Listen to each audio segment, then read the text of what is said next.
And they're off. The Dream Listener made the lead easily from the inside. Magical Champagne is second, being joined by Java Power between horses, and Final Run for Love attending the early pace from the inside. It's the Dream Listener who has the lead, but now being pressed from the inside by Final Run for Love. Java Power is stalking from the 3-path in third. It's 2 more lengths back to Magical Champagne, who looked like he'd been chasing the pace early, but dropped back. They race into the turn. The opening quarter was a very moderate 23-4. It's the Dream Listener and Edgar Zenteno. They've now opened up a length on Final Run for Love. Now 2. Java Power is third, asked for a little more. Still yet to get going is Magical Champagne. They've just over a quarter mile to go, and the Dream Listener, after taking that early pressure, has opened up 4 lengths. They swing for the drive. He drifts off the inside, but still has a comfortable margin. Final Run for Love tries to rebid up the inside. The half was 47-3. It's the Dream Listener. He's wandering greenly, but nobody's re-challenging. He's got 3.5 lengths to hold off in the final 16th of a mile. It's the Dream Listener. The Dream Listener broke on top, never looked back. It's the Dream Listener and Edgar Zenteno. The Dream Listener by 2. Final Run for Love a game second, then Java Power and Magical Champagne, 5.5 in 107 flat.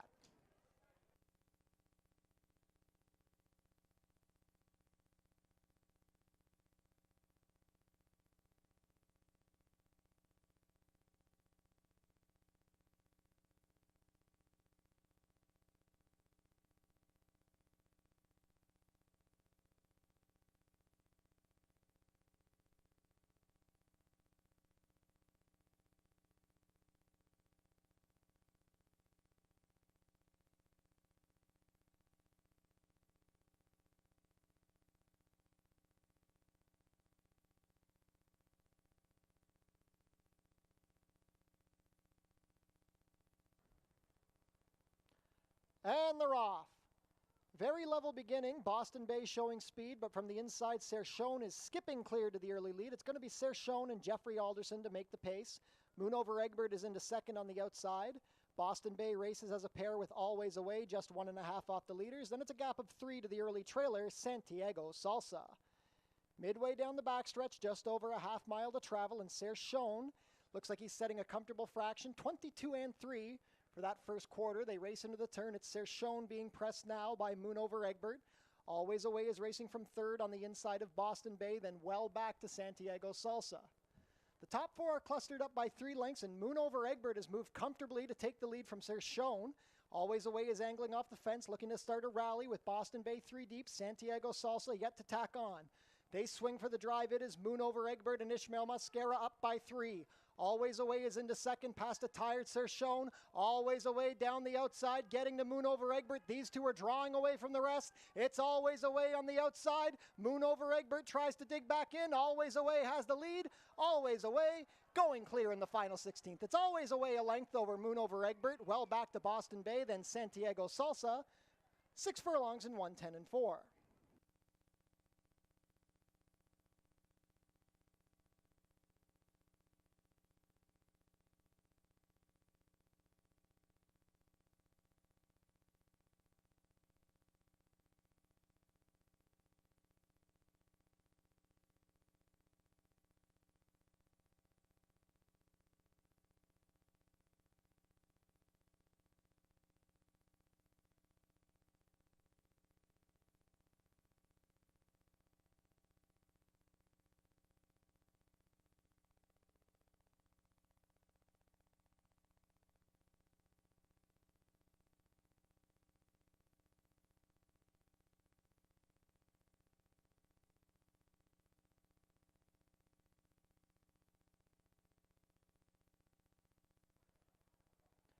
And they're off. Very clean beginning. Super Cop showing speed from the center of the gate. It's getting ahead. Getting ahead will be the early pace setter. Super Cop second on the outside. Racing as a pair, it's Hot Omelet, Nicole's Song, 2 lengths better than Thunder Heavy Rain, and then 4 more to Doodle Dandy, who has 8 to make up on the leader. Getting ahead and Ishmael Mascara have the early lead with just over a half mile to travel. Second on the outside is Super Cop with Hot Omelet attending from the rail. They went the opening quarter in 22-4. 2.5 lengths back to Nicole's Song, who's racing on the outside of Thunder Heavy Rain, and well back to Doodle Dandy. She's lost ground as they go into the turn. 5/16 of a mile left to travel. It's getting ahead. She's opened up 1.5. Super Cop ridden along, asked for some more from second. Hot Omelet 2.5 lengths off the leaders from third. Nicole Song tries to gather momentum as they pass the half in 46-1, but as they swing for the drive, it's Getting Ahead. Getting Ahead has opened up 2.5. Super Cop is trying. Hot Omelet swung to the far outside, but they're not gaining any ground on Getting Ahead. Getting Ahead is up by 4, getting away from them in the final 16th of a mile. Super Cop going to be second, then Hot Omelet, but down to the wire, this is all Getting Ahead. Getting Ahead by 2, Super Cop, Hot Omelet. A photo for fourth between Thunder Heavy Rain and Nicole Song. 6 furlongs in 1:11.2.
And they're off.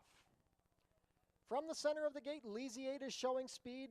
Brilliant Disguise on the outside and One Hell of a Girl, all vying for early position. Silent Passion is racing in fourth on the outside of Justify Perfection. 2 lengths back to her stablemate, Super Honey Timber, who's got 2 beaten, the stablemate's Impeccable Timing, and Daisy Crest. Lisiade has now opened up 1.5 on One Hell of a Girl. Brilliant Disguise after the sharp start is back to third, now fourth, as Justify Perfection moves up the inside. The opening quarter was 23-1. Less than a half mile to go. Racing in fifth on the outside is Silent Passion. Then Super Honey Timber asked for more. Daisy Crest getting going 3 wide, and the new trailer is Impeccable Timing. Less than 3 furlongs to travel. It's Lisiade on a 2-length lead. Brilliant Disguise moving well in second, inching closer. Well under a hold in third is Justify Perfection, and Silent Passion is fourth.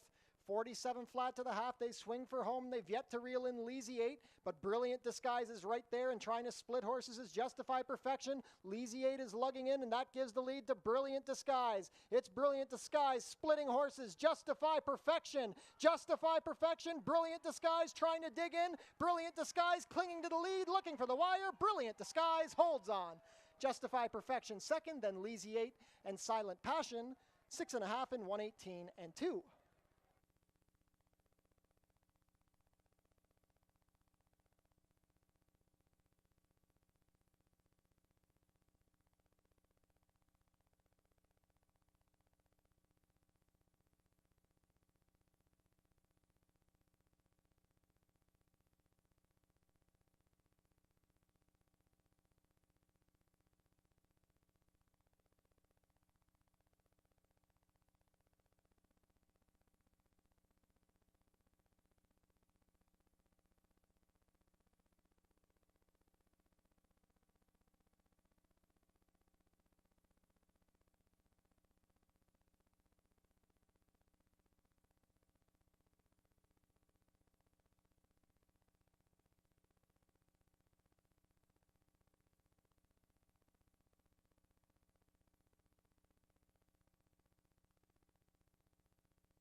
And they're off. Mimi's Holiday out slowly. Chrome's Big Break showing speed from the center with Signature Ring on the outside.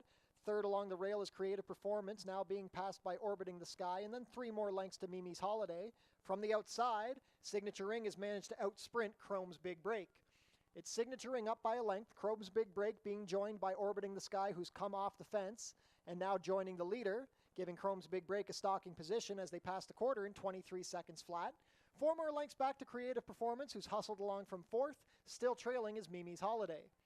3 furlongs left to travel. Signature Ring has repelled the bid of Orbiting the Sky, who's under a ride. Chrome's Big Break trying to rebid from third. 2.5 more to Creative Performance, and Mimi's Holiday still at the back. The field of 5 is well spread out as they reach the quarter pole. Signature Ring still moving well on the lead. Chrome's Big Break slips up the rail and now angles out to come into second as they pass the half in 46 and 4. It's Signature Ring still on top, but Chrome's Big Break trying to make a race of it from the back. Creative Performance. Signature Ring clinging to the lead, but Chrome's Big Break puts the head in front. It's Chrome's Big Break and Melanie Pinto. Signature Ring tries to dig back in. Chrome's Big Break with a short lead. Signature Ring dead game down to the wire. That's a photo. Photo finish between Chrome's Big Break and Signature Ring. A late rally for show from Mimi's Holiday and then Creative Performance. 6 furlongs and 113 flat.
And they're off. Forest Flash out sharply from the inside. Forest Woodsman also looking for position. Along the inside from third is Misty's Pride.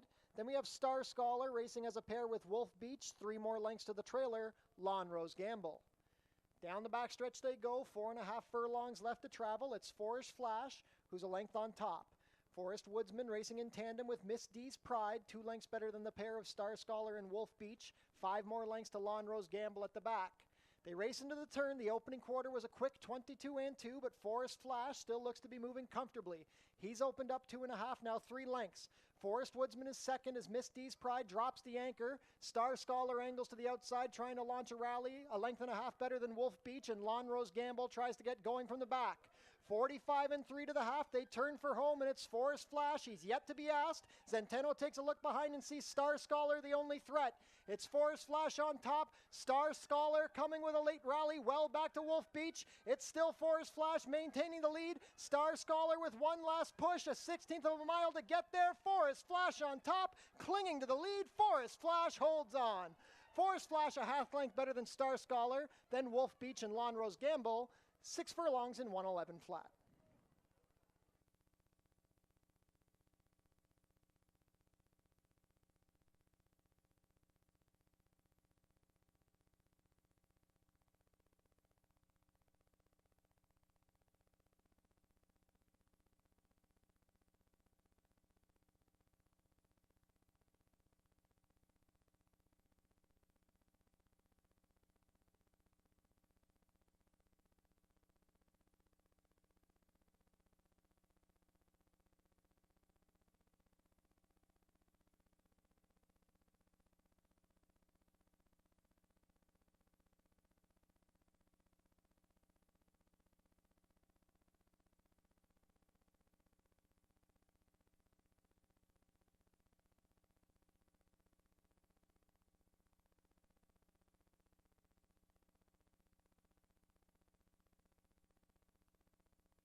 And they're off.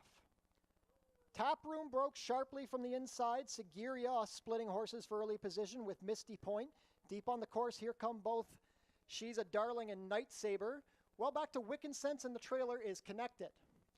Taproom leads the way as they race into the turn, now being pressed a little bit by Misty Point. Sigiriya is 3 deep. 5 wide, She's a Darling is making a rush into the contention with Night Saber splitting horses. It's 7 lengths back to Connect It, and Wiccan Sense trails the field. 23 flat for the opening quarter. It's Taproom, who's opened up 2.5. Misty Point trying to find more from second. Sigiriya third along the rail, ridden along, and She's a Darling is fourth. They swing for the drive, and it's still Taproom on top. Taproom has a 2-length lead. Sigiriya going to try and rally up the rail, and Misty Point is coming down the outside. Taproom still has the lead, but here's Misty Point and Sigiriya. The Chicago stablemates are swarming Taproom. Misty Point puts the head in front. Sigiriya, a late rally. Misty Point, Sigiriya, Misty Point prevails. It's Misty Point by a half. Sigiriya second, then Taproom and Night Saber. 5 furlongs in a minute flat.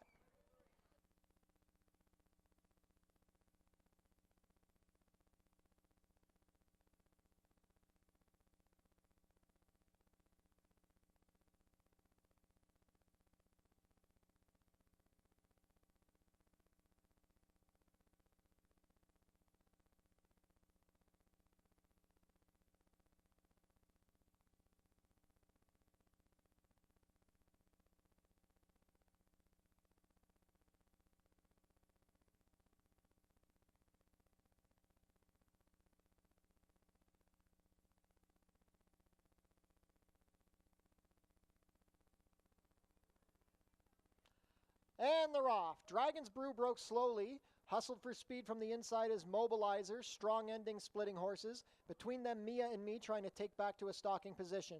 Commander Joe is gaining ground 3 deep with Brady O'Brady to his outside. The trailing duo are Dragon's Brew and at the back, Mr. Misiques. Mobilizer is up 1.5 as they roll down the backstretch, but Commander Joe is gaining ground with every stride and now puts the head in front. The quarter was 22-2. Brady O'Brady stalks from the outside in third with Strong ending fourth. 2 more to Mia and Me pushed for a little more. Dragon's Brew saves ground and Mr. Misiques tries to re-rally. They race within the 3 furlong pole and now Commander Joe at 3-5 is a clear leader. Brady O'Brady comes into second past Mobilizer. Mia and Me trying to wind up past Strong ending with Mr. Misiques wide on the course. Nothing yet from Dragon's Brew. 45-4 to the half. It's Brady O'Brady trying to take on Commander Joe. These two have opened up 6 on the competition. Commander Joe fighting on the inside, but Brady O'Brady is right there. Mia and Me and Strong ending battling for the minors. Commander Joe now going better than Brady O'Brady. It's Commander Joe. Commander Joe gives Edgar Zenteno his 3rd win on the day. Brady O'Brady second, Strong ending then Mia and Me and Mr. Misiques. 6 furlongs in 1:10-4.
Ladies and gentlemen, welcome to Fort Erie Racetrack for a beautiful Father's Day Sunday.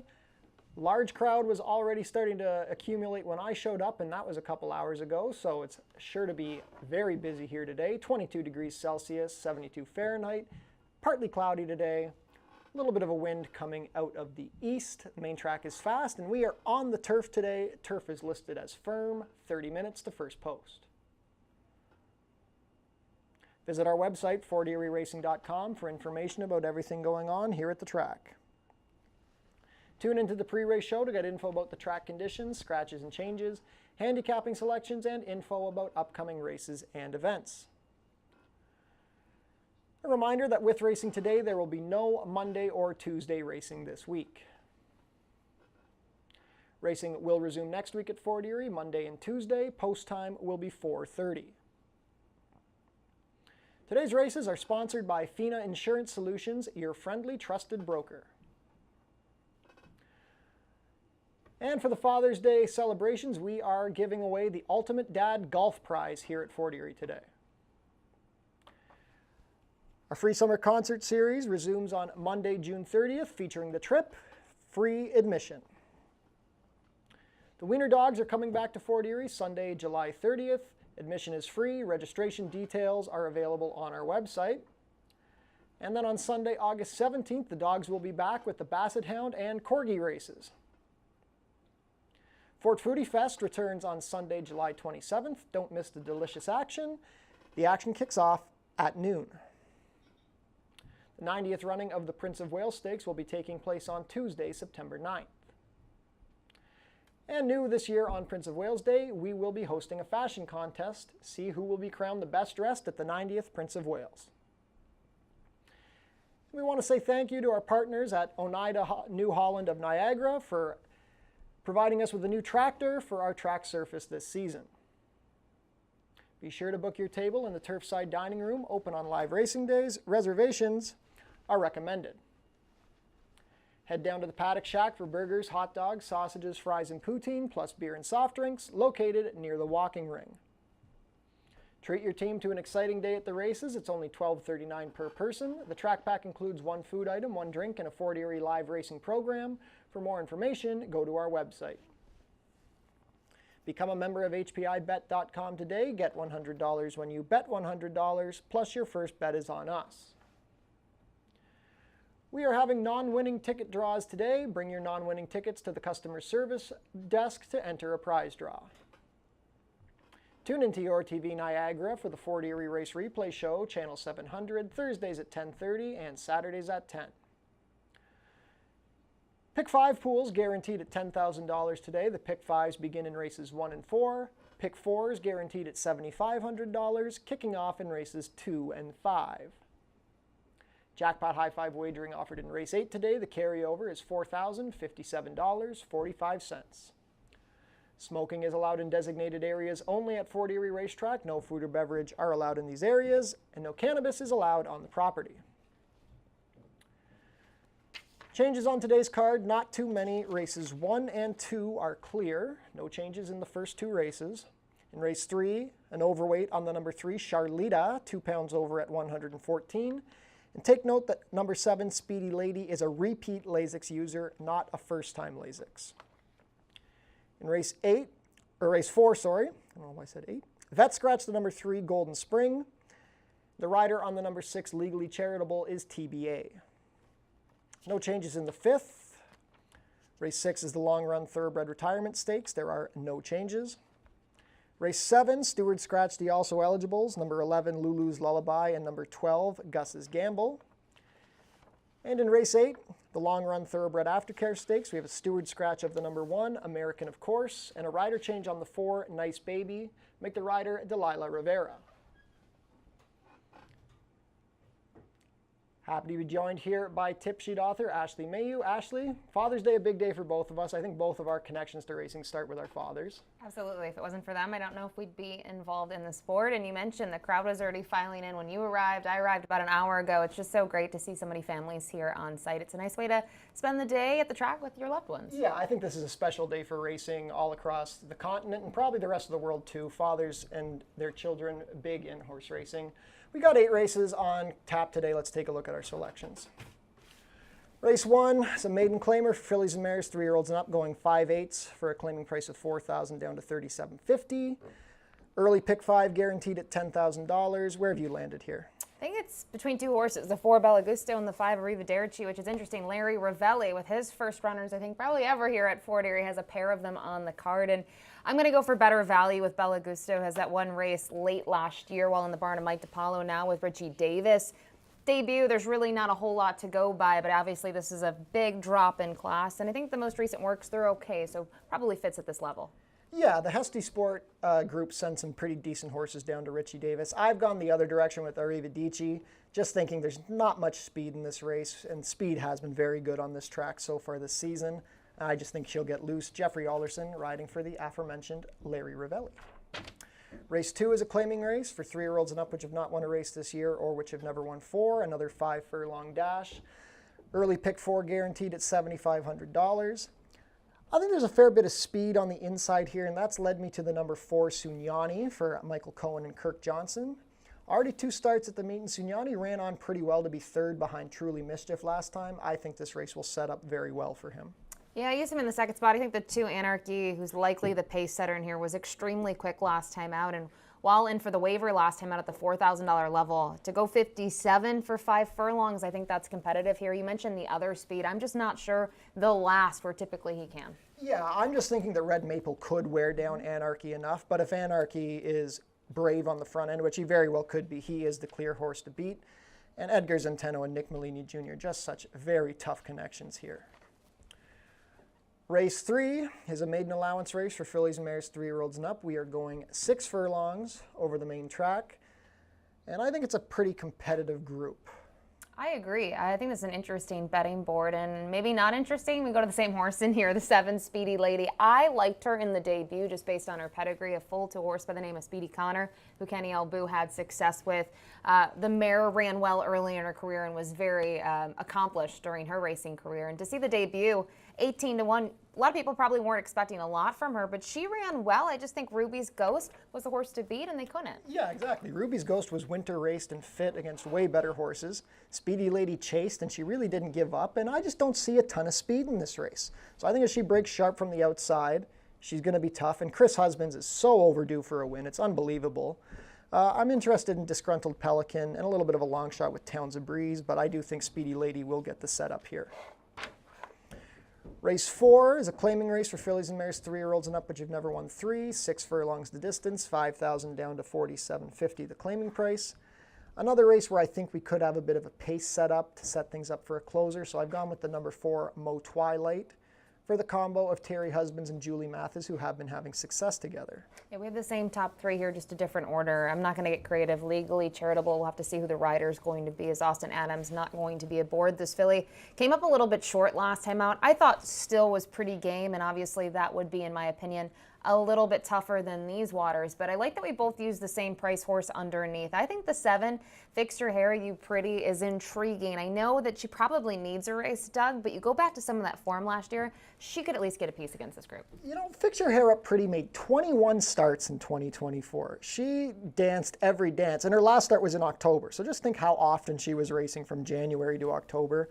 I think the winter break probably did this mare a world of good, and I just think she's another closer who could come on for a share. My issue with Legally Charitable, I didn't like how badly she was getting out on the turn in that race, so I'm just a little suspect at a short price. Adamo can win a lot, but he can't win everything. Race 5 is a starter optional claimer for 3-year-olds and up, which have started for a price of $8,000 or less in the last 2 years, or a claiming price of $12,500. We're stretching out to 6.5 here. I think this is a really good group of 7. I agree, and I think if you're looking at the late pick 4, you probably have to spread here, and this is going to show you something. We both go to my 2 Aunt Jones on top.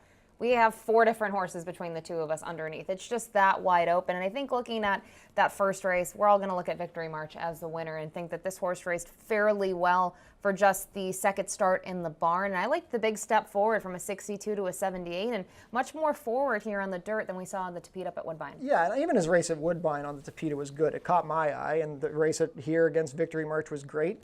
I love Paperback Hero. I thought he moved way too early into way too quick a pace last time, so I'm more than willing to forgive that race.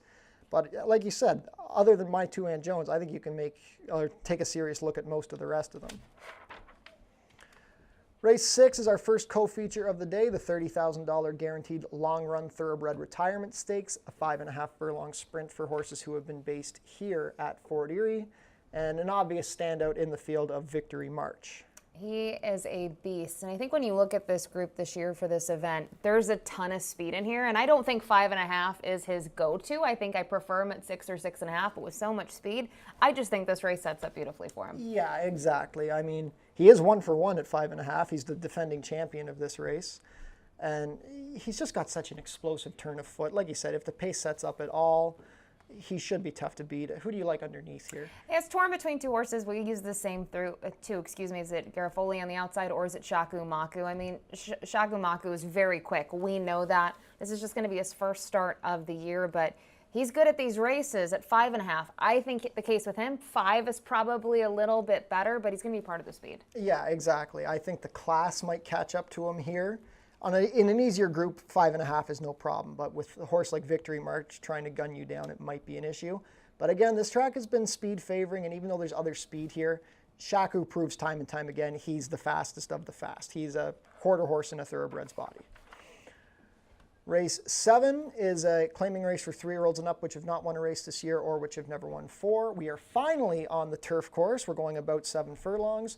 For a price of $5,000 down to $4,750, and another Larry Ravelli shipper to take note of here. And we both land on Karoom as the top pick. This is a 6-year-old who is 0 for 3 in the money this year, but those last 2 races, they are good enough to beat this field. I will say the one thing he's going to need is some pace help, and he's going to cut back in distance to about 7/8, but in my opinion, he's the class of the field. Yeah, I completely agree. Great post. I love the inside, covered up, and then find somewhere to go trips on the turf. And you got such short run into that turn. You don't want to be losing ground around that first turn. So I think Karoom going to set up perfectly. We've gone in slightly different directions underneath. Yeah, both use Jack the Cat somewhere. He just always shows up, and kind of looking at his local performances, he does love this turf course. But another one that typically is rolling from off of it, I think my crazy price in here is the 10 Fascination Street, who had a little bit of trouble coming over to the races last week and now going to get on the grass, which is going to be a big question mark. But I wonder, in terms of what we've seen in these sprint races, he's typically close to it. I wonder with that outside draw, he could be potentially part of the pace and maybe he lasts. Yeah, I can definitely see the case for Fascination Street. My train of thought was similar, just in a different direction with number 9, Storm and Dave. I know it's been difficult to get the proper races to fill at Woodbine for this horse. I think that 5 furlong race in May definitely tightens him up a bit, and I think he will like this turf course, and he does have a bit of route speed, so might be able to get some position from that outside draw. Last race of the day, race 8, is the co-featured long-run thoroughbred aftercare stakes, $30,000 for fillies and mares, which have been based here at Fort Erie, and the jackpot high 5 is offered here. We are scratched down to a field of 8. And this is a good group of fillies and mares, and I think I'm going to key in on the race from May 27th, where a couple of them exited. Crafty Oaks was the winner. Mountain Sound, I thought, would kind of be much the best there and wasn't. And if she's anywhere near her morning line, I think she's a must-use at 5-1, but ultimately went to Crafty Oaks. If her antics are the way they were last time, she was very well behaved. She got a beautiful trip from Jeffrey Alderson and just made that move and was dominant. Yeah, I really wrestled with not having Crafty Oaks in the top 3. I got to give Mountain Sound a mulligan. 5.5 isn't her distance anyways, and she's so much better than that. Crafty Oaks, really nice horse. I like Classy Image. Classy Image 2 starts ago at Woodbine got beat a nose in an open 25,000. I mean, 10-1 morning line just seems a little ridiculous on Classy Image. She worked in 59-4 last week. And I'm also interested in the 7 Foolish Games. I know the buyer last time was really light. I'm willing to forgive that. Her 2 dirt races are great. A win and got beat a nose in the Rondeau Bay a couple years ago. So I think it's a pretty interesting group in the long run. Thoroughbred Aftercare. Best of luck with your jackpot high five wagers. And that's a look at our card today. 16 minutes to first post. Ashley, thank you for joining me up here, keeping me some company. Enjoy your Father's Day here at Fort Erie Racetrack.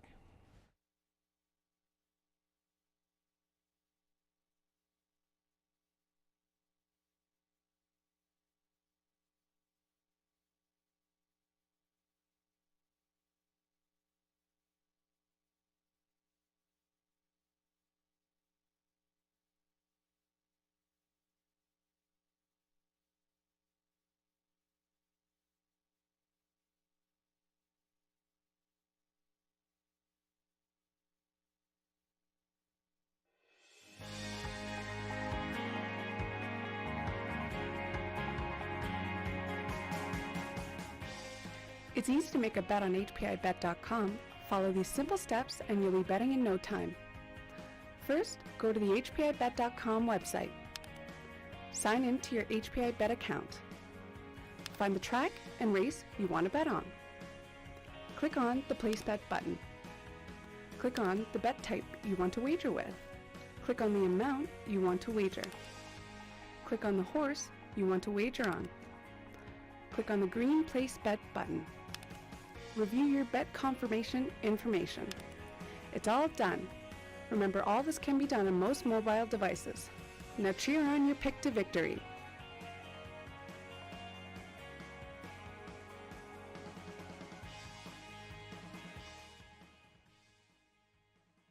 What's up, Fort Erie? Hey, did you know that every time you place a wager at the Fort Erie Racetrack, you actually have 2 chances to win? So after you place your wager on the horses, if it's a non-winning ticket, you take it over to customer service, put it in the basket in our non-winning ticket draw, and you might win a bunch of amazing prizes. We got shirts to give away. We have a growler from Silversmith Brewery. You can head over to Silversmith Brewery, get a whole bunch of beers on us. We got awesome hats. We have hats. Look at this awesome hat to celebrate the 90th anniversary of the Prince of Wales Stakes, or everyone's favorite local chef, Matty Matheson, a local legend, best chef in town, one of his cookbooks. You could win this, all kinds of other stuff. Just head over to customer service with your non-winning ticket. The ladies will hook you up with all the details.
Ladies and gentlemen, we have a rider change to announce here. If you'll turn forward to race 4, the rider on the number 6, Legally Charitable, will now be Juan Crawford. Put Juan Crawford on number 6, Legally Charitable. The weight will be corrected to 122 pounds. Once again, race 4, number 6, Legally Charitable. Rider change to Juan Crawford, corrected weight of 122 pounds.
Field is making their way on track for today's first race. Race 1 is a maiden claiming race for fillies and mares 3-year-olds and up. Going for a claiming price of $4,000 down to $3,750. Traveling a distance of 5 furlongs, competing for a purse of $15,000. Race 1 offers win, place, show, exactor, 20-cent try, double, 20-cent super, 20-cent pick 3, and 20-cent early pick 5 wagering. That pool guaranteed at $10,000.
Race 1 post parade number 1 is Tango Secretos.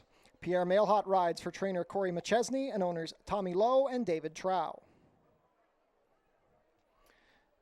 Number 2 is Not Your Honey. Chris Husband's in the saddle for trainer Joe Humber and owner Tammy Humber. Number 3 is Sugar Drop, also from the barn of Joe Humber. Melanie Pinto rides, racing for Robert Elkins.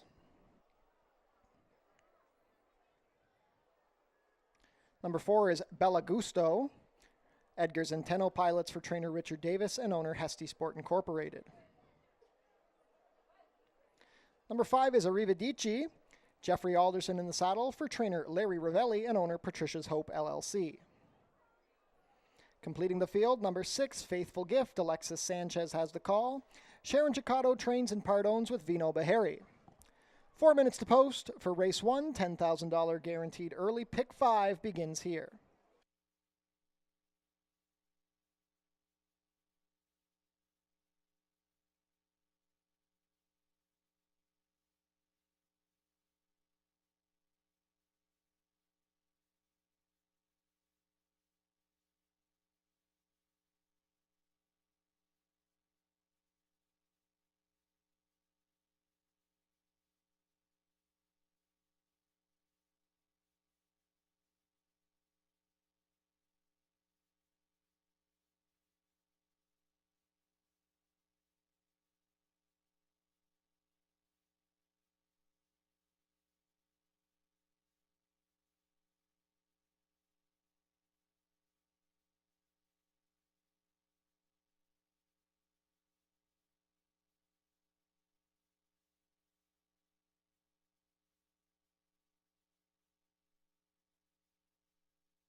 Starting gate taking position. Not much time left to get your race 1 wagers in. Even money favorite, the number 5, Arrivedercci. $10,000 guaranteed early pick 5 begins here.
Field for race 1 is heading towards the starting gate. Last call to get your race 1 wagers in.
Race 1 field is behind the starting gate. It is now post time. 4 to 5 on the number 5, Arrivedercci. 5 to 2 on the number 6, Faithful Gift. It's a field of 6 to kick off the early pick 5 on this Father's Day card here at the Border Oval.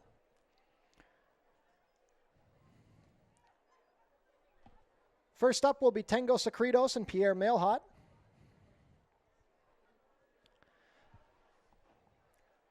Not Your Honey, Chris Husbands on the first of 2 Joe Humber trainees. Sugar Drop and Melanie Pinto. Bella Gusto, Edgar Zenteno in the Hesty Sport Silks.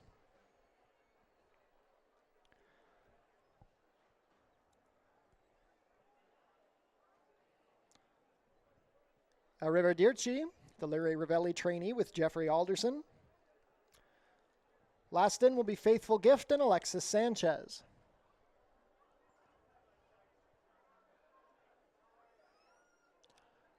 All set.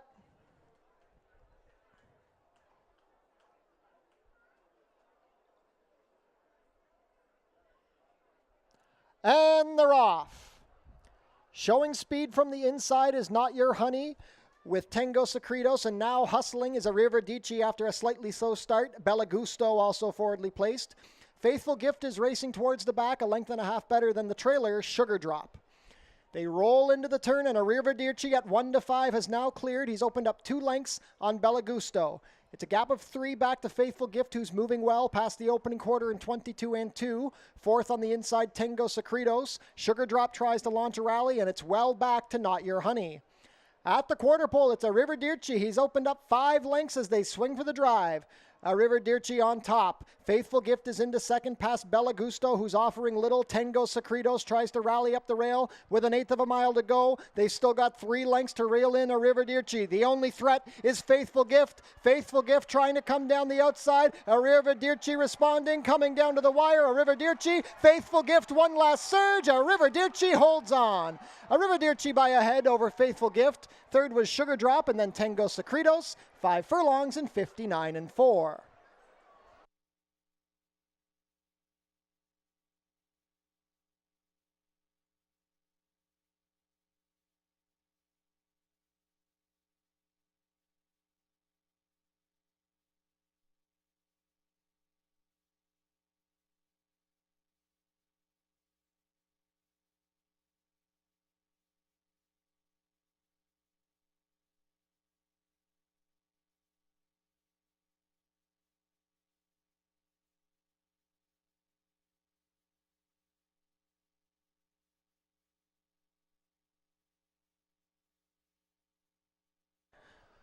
Unofficial in the opener, the winner is number 5, Arrivedercci. Second is the 6th, Faithful Gift. Third, number 3, Sugar Drop. And fourth, number 1, Tango Secretos. Unofficial, race 1 order, 5, 6, 3, 1.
Now returning to the winner's circle, the unofficial winner of today's first race, number 5, Arrivedercci. Arrivedercci is a 3-year-old bay filly by Goodbye Greg out of Case Cracker, bred in Illinois by Patricia's Hope Stables. Holding on for the victory under Jeffrey Alderson, Arrivedercci is trained by Larry Ravelli for the breeders Patricia's Hope LLC. Gate to wire and holding on, completing the 5 furlongs in a time of 59 4. Arrivedercci breaks the maiden in start number 5. Congratulations to the connections of Arrivedercci. Hold all tickets until race 1 is made official.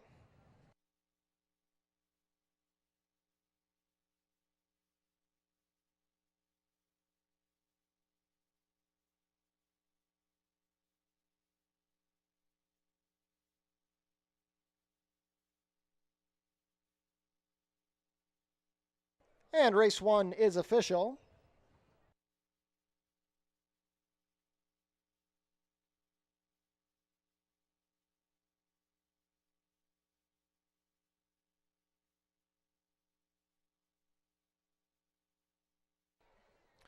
Prices are up. Arrivedercci a short price, $270 to win, $210, $210.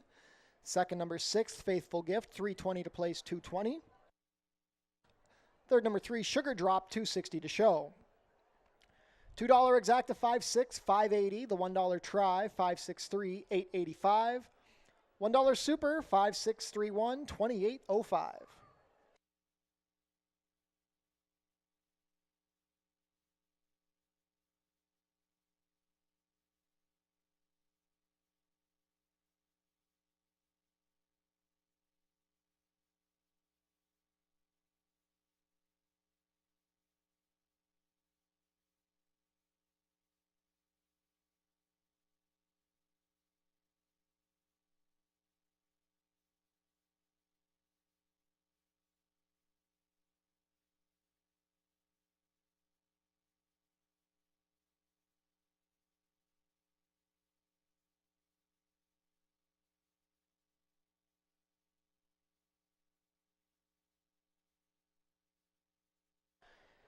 A big shout out to the sponsor of today's races, FINA Insurance Solutions Incorporated, your friendly, trusted broker. Thank you for sponsoring Father's Day at the Fort. And a reminder, if you're on track with us today, we are giving away the Ultimate Dad Golf Prize.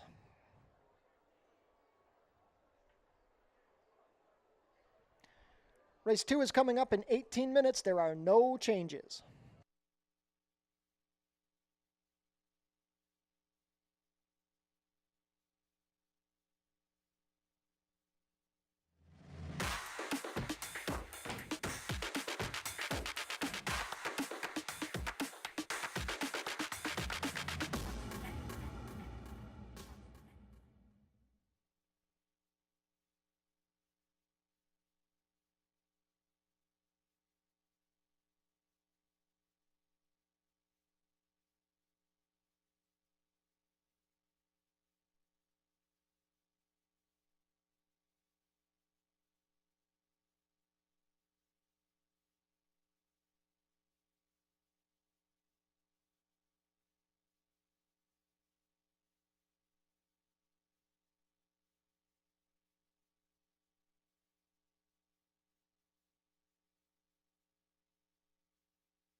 a formful start here to the program with Arrivedercci scoring in the opener. We move on to race 2, which does kick off the early pick 4, and this is a 5-furlong event for the $5,000 claimers.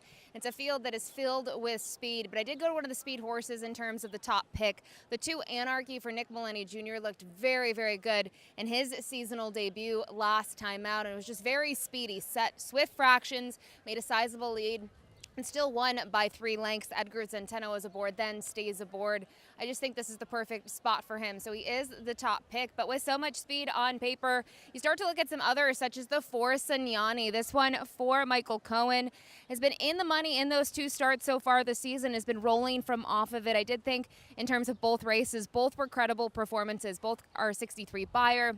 And as I mentioned, with the speed, you wonder if he gets the setup in here. And I have to say, the group that he faced last time out, in my opinion, is tougher than the group today. So maybe for him, this is some class relief. I'm just kind of looking at the group, not just the claiming price, but the group itself. And finally, the 6 Big Time Louis for Roy Agostino. He is better than he showed last time out. He failed in the nightcap on opening day, just never really got rolling from the back of the pack, and I think he's going to take a step forward, second off the layoff. He gets a little bit of a weight break today. That should help his chances, and Alexis Sanchez has been aboard him before, has piloted him to the winner's circle, and I think that is going to be key. 5 furlongs, we typically haven't seen him at in quite some time. It's typically 5.5, but with the pace, he should be rolling late. Should be a little bit more fit as well, as I mentioned, with having that race under his belt. But we'll see if Anarchy can try to sweep things on the front end. Does seem like Red Maple will threaten him early, but if he's able to do what he did last time out, he looks extremely tough. Good luck.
Field is making their way on track for today's second race. Race 2 is a claiming race for 3-year-olds and up, which have not won a race in 2025 or which have never won 4 races, going for a claiming price of $5,000 down to $4,750.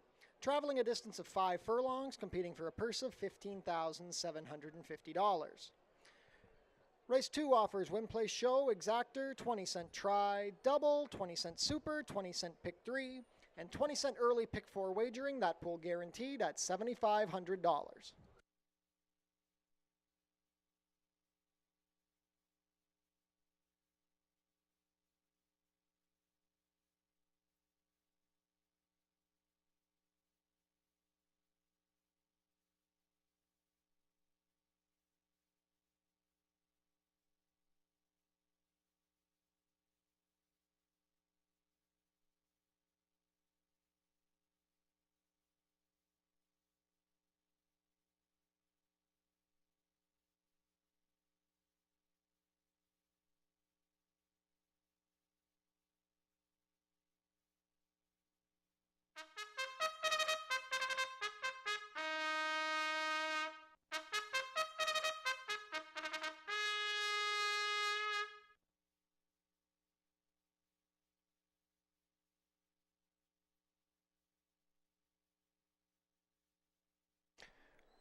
Race 2 post parade. Number 1 is MC Jackhammer. Juan Crawford rides for trainer Joe Humber and owner Church Street Stables. Number 2 is Anarchy. Edgar Zenteno has the call for owner trainer Nick Malini Jr. Number 3 is Red Maple, racing for MM Racing Stables. Ishmael Mascara has the call for trainer Roy Agostino. Number 4 is Sunyani. Kirk Johnson in the saddle for trainer Michael Cohen and owner Fortunato Galati. Number 5 is Core. Pierre Mailhot rides. Robert Warner trains and part owns with Nancy Warner. And completing the field, number 6, Big Time Louie. Alexis Sanchez riding for trainer Roy Agostino and owner Even Steven Stables Limited. 3 minutes to post for race 2. $7,500 guaranteed early. Pick 4 begins here.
Starting gate moving into position. Not much time left to get your race 2 wagers in. $7,500 guaranteed early pick 4 begins here. 2-5, heavy favorite on the number 2, Anarchy.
Race 2 field is approaching the starting gate. Last call to get your race 2 wagers in.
Race 2 field is behind the starting gate. It is now post time. Well supported throughout the wagering. Number 2, Anarchy, still at 2-5. 5-1 support on the number 4, Sunyani. It's a field of 6 to kick off the early pick 4. Another 5 furlong dash on the card. First in will be MC Jackhammer and Juan Crawford.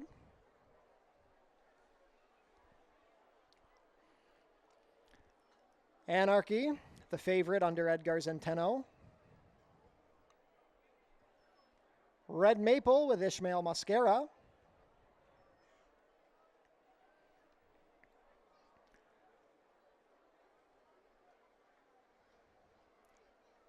Sunyani with Kirk Johnson. Goes up. Core with Pierre Mailhot. Completing the line, Big Time Louie and Alexis Sanchez. All set.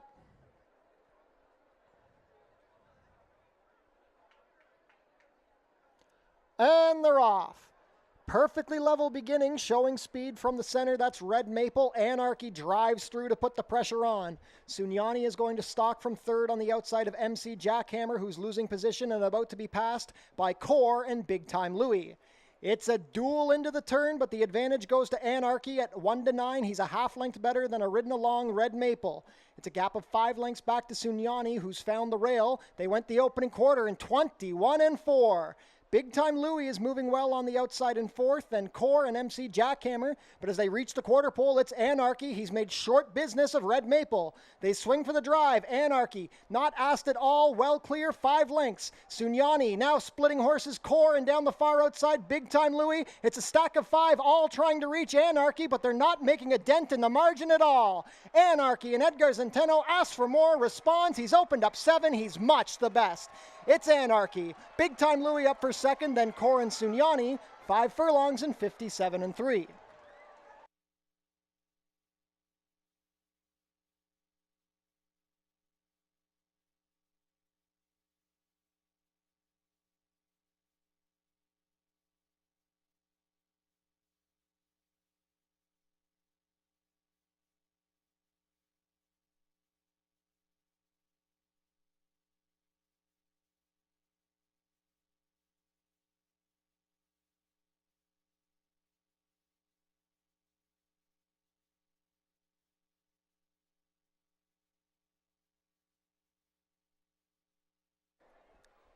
Unofficial in race 2, the winner is number 2, Anarchy. Second is the 6, Big Time Louie. Third, number 5, Core, and fourth, number 4, Sunyani. Unofficial race 2 order, 2-6-5-4.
Now returning to the winner's circle, the unofficial winner of today's second race, number 2, Anarchy.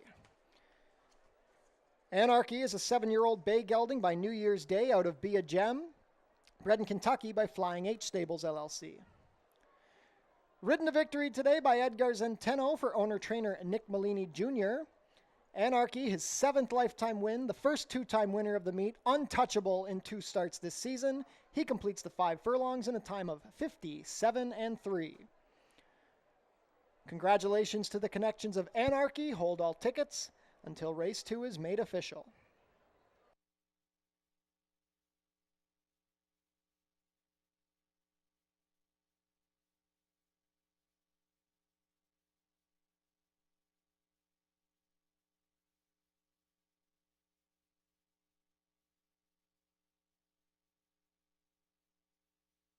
It's official. Prices are up. Anarchy, $230 to win, $210 and $210. Second, number 6, Big Time Louie, $470 to place, $340. Third, number 5, Core, $290 to show. $2 exacta, $2.6, $10.30. The $1 try, $2.65, $11.45. $1 super, $2.654, $19.55. And the $2 double, $5.2, $3.70.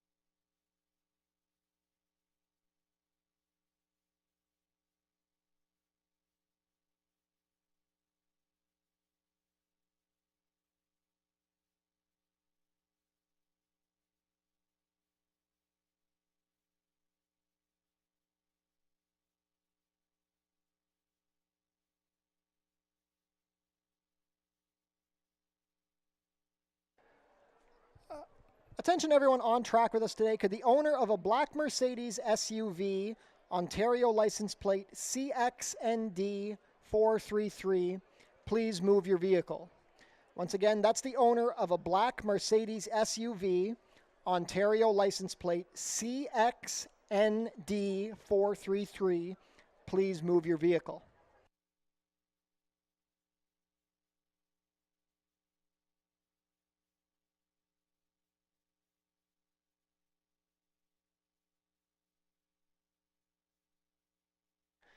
The winner was claimed. Anarchy, claimed by Icon Racing Stables, moves to the barn of trainer Tony Adamo.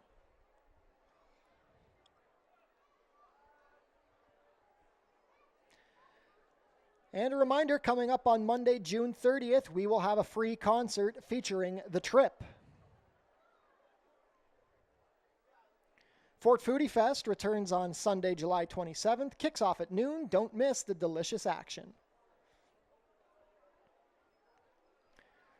Race 3 is coming up in 16 minutes. An overweight on the number 3, Charlita, 2 pounds over at 114. Take note that the number 7, Speedy Lady, is a repeat Lasix user. 16 minutes to post.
Race 3 up next, a maiden special weight event for the fillies and mares. 6 furlongs is the distance here on the main track.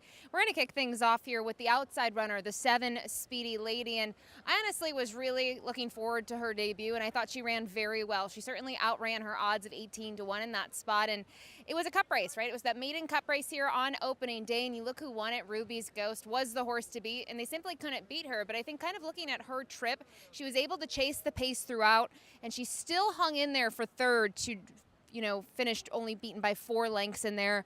The runner-up came back to run since then. I thought ran okay in the most recent effort. So really looking forward to Speedy Lady here today. I think just based on the debut alone, she should take a step forward. And her pedigree, she's a full sibling to a horse by the name of Speedy Connor, who had success for trainer Kenny Albu. Her pedigree, top and bottom, everything screams dirt and screams that this one could be ready to roll pretty early in the career. So Speedy Lady, the top pick. The 1 Sinful Forester. This is a new face here to Fort Erie. This one for Patrick Dixon. Most recently was 5th, beaten by 3 lengths while facing $10,000 maiden claimers up at Woodbine. And it was just her second start of the year and kind of has gotten those same trips in those last 2 where she sort of rolls 2-3 lengths off the pace early and tries to make an impact late. And she kind of just is an even runner, but really curious to see what she can do here on the dirt for the first time. I think from a pedigree perspective, the dirt should be fine. You don't really have works to go by, which typically I like to see, but I just think alone this is a spot for her to kind of test the waters and see what she can do. And very positive to see Edgar Zenteno aboard, who was able to take race 2 here on the program with Anarchy. And then from here, the 4 Rolling Rocks was a big price last time out in that maiden special weight event back on June 3rd. That was going 5 furlongs, and knowing that this horse was rolling from off of it, I think the additional 1/8 of a mile should really suit her well. And Linda's Opal on paper was the horse to beat. They couldn't. We're talking about an 8-length maiden winner. So very curious to see this one against a different group today. It's just going to be her second dirt start and her 4th start in her career. She has some upside in here. Gets Alexis Sanchez once again. But for me, the outside runner, the 7 Speedy Lady, is the top pick. I think she'll take a step forward second time out.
field is making their way on track for today's third race.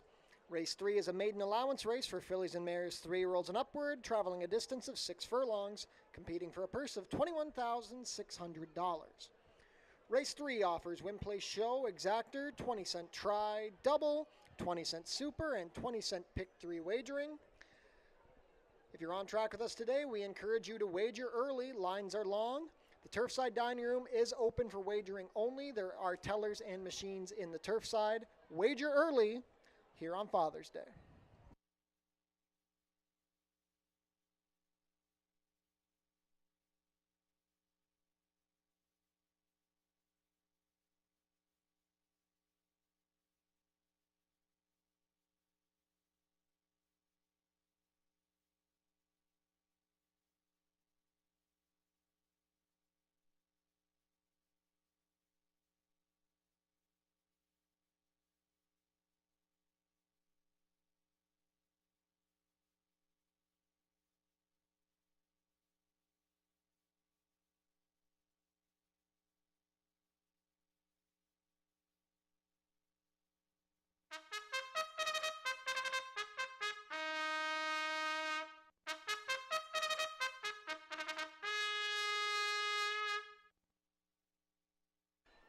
Race 3 post parade. Number 1 is Sinful Forester. Edgar Zenteno riding for trainer Patrick Dixon and owner Colebrook Farms.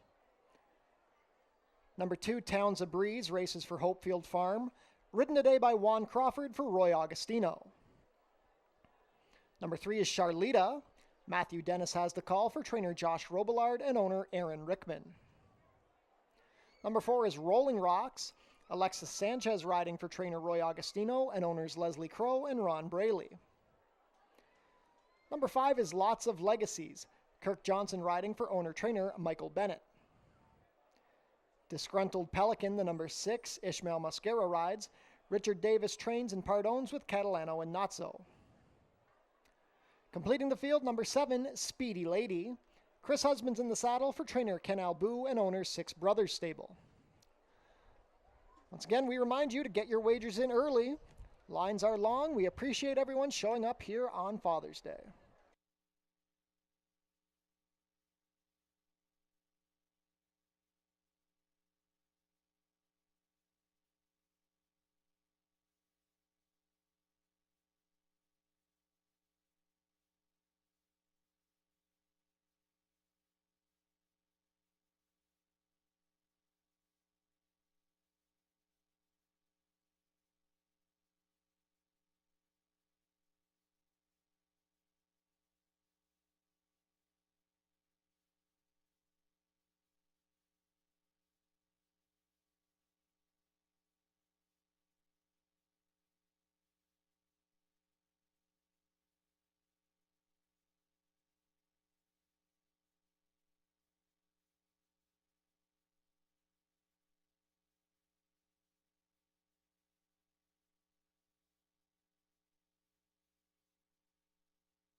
Starting gate is moving into position. Last call to get your race 3 wagers in. They'll be heading to post shortly. 7-5 favorite is the number 7, Speedy Lady.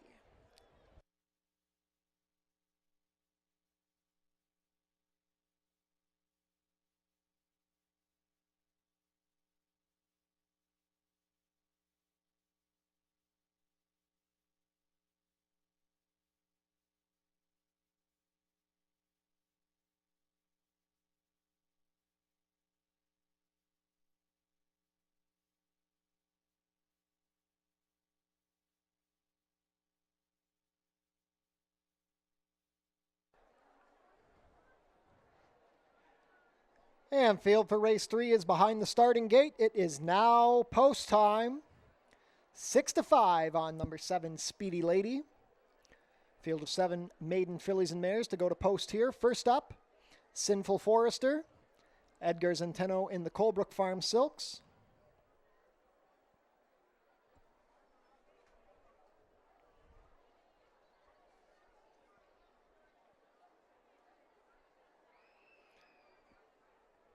Sinful Forester a bit reluctant.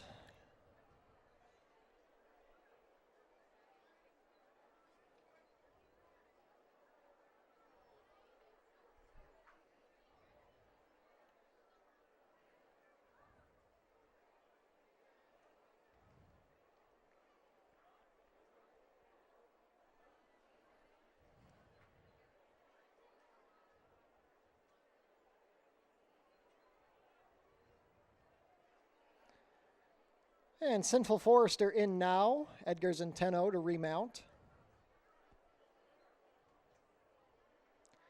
Towns of Breeze and Juan Crawford to gate 2.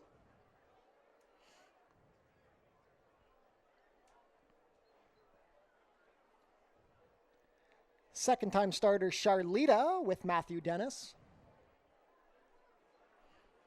Rolling Rocks with Alexis Sanchez.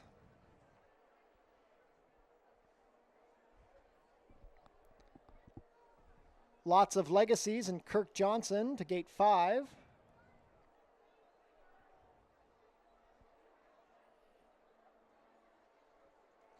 Goes up. Disgruntled Pelican and Ishmael Mascara.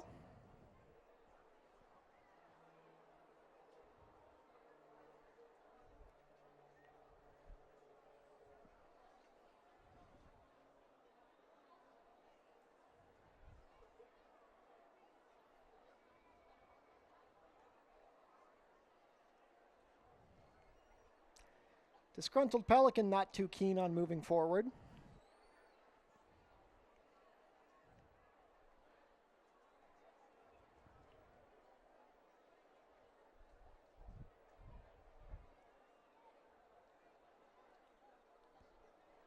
Favoritism remains on the number 7, Speedy Lady, currently even money. It's been a chalky day so far here at Fort Erie. First 5 wait patiently.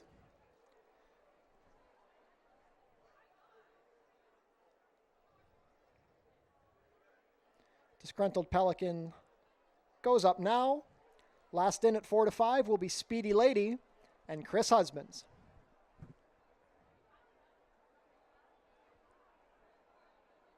Speedy Lady goes in. We're all set.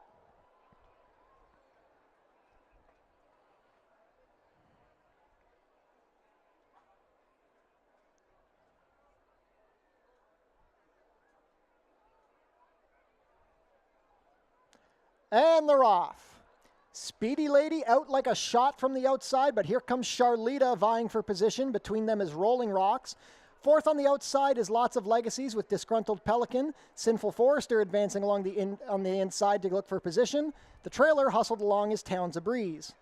Charlita takes the lead from Speedy Lady, who's still racing deep on the course. Into third along the rail, Sinful Forester with Lots of Legacies and Rolling Rocks between horses. The opening quarter was 22-4. Disgruntled Pelican launches into position. She's up to third, and at the back still is Towns of Breeze. Up the inside, Sinful Forester has been given space and is making a bid for the lead as Charlita begins to back out. Speedy Lady is right there, and Disgruntled Pelican now has the lead. It's a three-way tussle as they reach the quarter pole. It is Disgruntled Pelican leading the way into the stretch. Speedy Lady needs to find more. Sinful Forester had a bid but is tiring. From the back, Towns of Breeze tries to launch a rally. There's an eighth of a mile to go. It is Disgruntled Pelican with the lead. Towns of Breeze down the far outside trying to reach Speedy Lady for second. Disgruntled Pelican has the lead. Speedy Lady, Towns of Breeze with a late surge. Towns of Breeze down the far outside. Disgruntled Pelican, Towns of Breeze gets up. It's Towns of Breeze and Juan Crawford. Disgruntled Pelican, then Speedy Lady. 6 furlongs in 1:12 and 3.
Unofficial in race 3, the winner is number 2, Towns of Breeze. Second, the number 6, Disgruntled Pelican. Third, number 7, Speedy Lady. And fourth, number 1, Sinful Forester. Unofficial race 3 order, 2-6-7-1.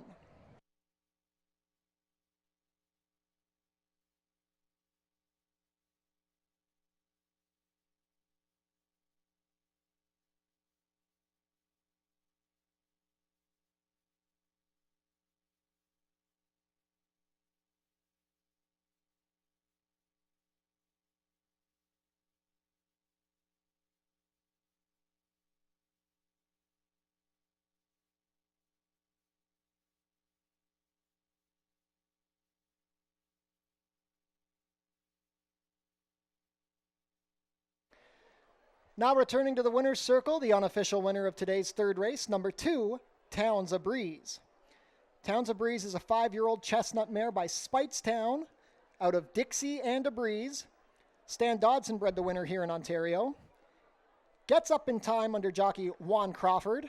Towns of Breeze is trained by Roy Augustino for owner Hopefield Farm. Towns of Breeze breaks the maiden in start number 4, rallying to complete the 6 furlongs in a time of 1:12 and 3. Congratulations to the connections of Towns of Breeze. Hold all tickets until race 3 is made official.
And race 3 is now official.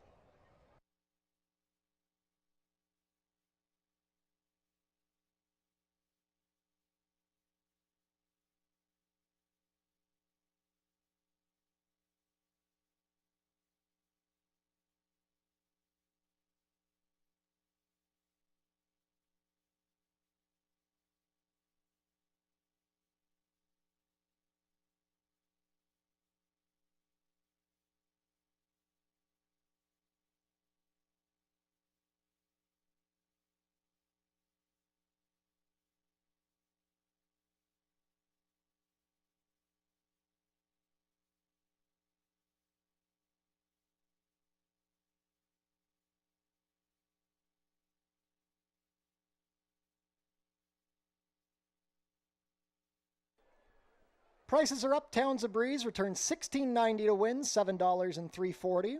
Second is the 6, Disgruntled Pelican, $3.90 to place, $2.30. Third, number 7, Speedy Lady, $2.10 to show.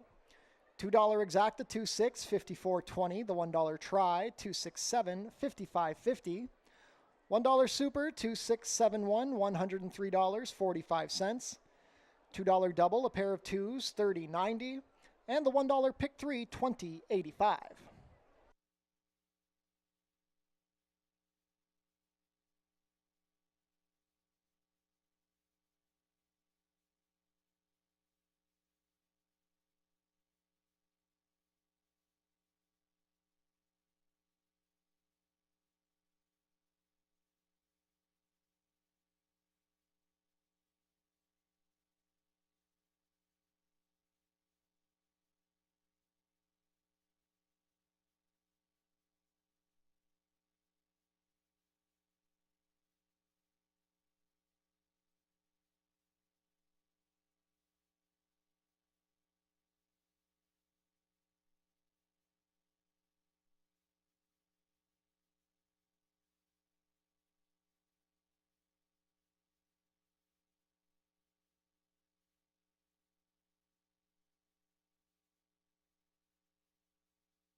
On screen now, the place photo from race 3.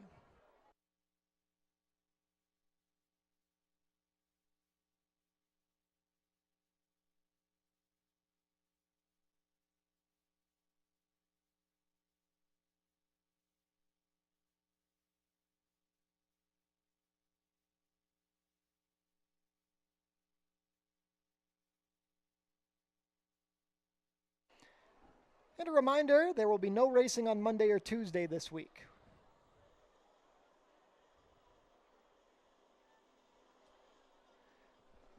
If you're on site with us today, we're having non-winning ticket draws.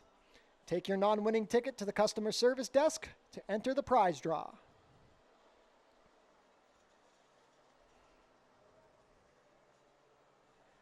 Changes for race 4, a vet scratch of the number 3, Golden Spring. Rider change on the number 6, Legally Charitable. Make the rider Juan Crawford, correct the weight to 122 pounds. 18 minutes to post.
Ladies and gentlemen, we have a late scratch to announce here for the first time in today's fourth race. By order of the track veterinarian, take out the number 2 running argument. Late vet scratch of the number 2 running argument here in race 4. Win, play, show, exact or try, superfecta wagers will be refunded on running argument. There'll be a consolation double paid, and if you are live to running argument in any pick 3, pick 4, pick 5 wagers, you will inherit the post-time favorite. Once again, that is a late vet scratch of the number 2 running argument here in race 4.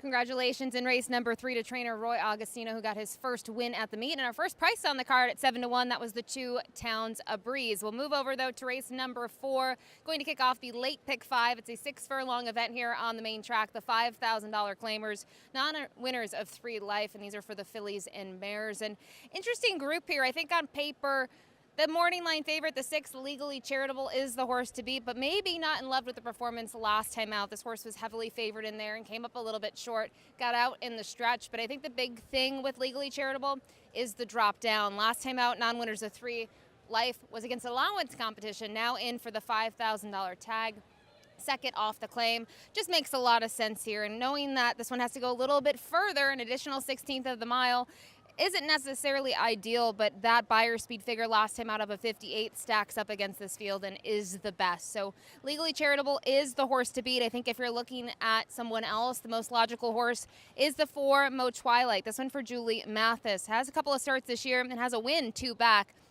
Came in the States, though, at West Virginia at Mountaineer, was able to pick up a win, and then more recently tried to roll from off of it once again at the 4.5 furlong distance and finished 3rd. And I think this distance is not going to be an issue. I like this horse stretching out from 4.5 to 6. I feel like the 4.5 at Mountaineer, those races can be really wonky and kind of unfold in ways that you wouldn't think. So Mo Twilight going to get back to Fort Erie, just the 2nd career start here locally, and faces lesser than the last time she was here. And Terry Husbands has the mount. Been riding well at this meet from a limited number of attempts and riding well for the Julie Mathis barn. Finally, the outside horse in here, the 7, Fix Your Hair Up Pretty, or Fix Your Hair You Pretty. Not sure how we say that one. Still don't know after all of these starts here at Fort Erie, but she's probably going to need a race, and I feel like longer term, she probably wants to go further than 6 furlongs here on the main track. We saw that a little bit last year, around 2 turns. And she was competitive at 1.70 and even at 6.5, 2 back when she picked up a win. But I do think this is a good starting point for her 5-year-old campaign, and hopefully she'll offer a little bit more value than the others in here. But it's going to be a very short price here on the 6, Legally Charitable, for Tony Adamo, Icon Racing. And they will look to pick up where they left off on Friday up at Woodbine when they had a hat trick on that program.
field is making their way on track for today's fourth race. Race 4 is a claiming race for fillies and mares 3-year-olds and up, which have never won 3 races. Going for a claiming price of $5,000 down to $4,750. Traveling a distance of 6 furlongs, competing for a purse of $15,750. Race 4 offers win, place, show, exactor, 20-cent try, double, 20-cent super, 20-cent pick 3, and 20-cent late pick 5 wagering. That pool guaranteed at $10,000. One more reminder of the late scratch number 2 running argument. And we encourage you to wager early today as the lines are long and the crowd is large.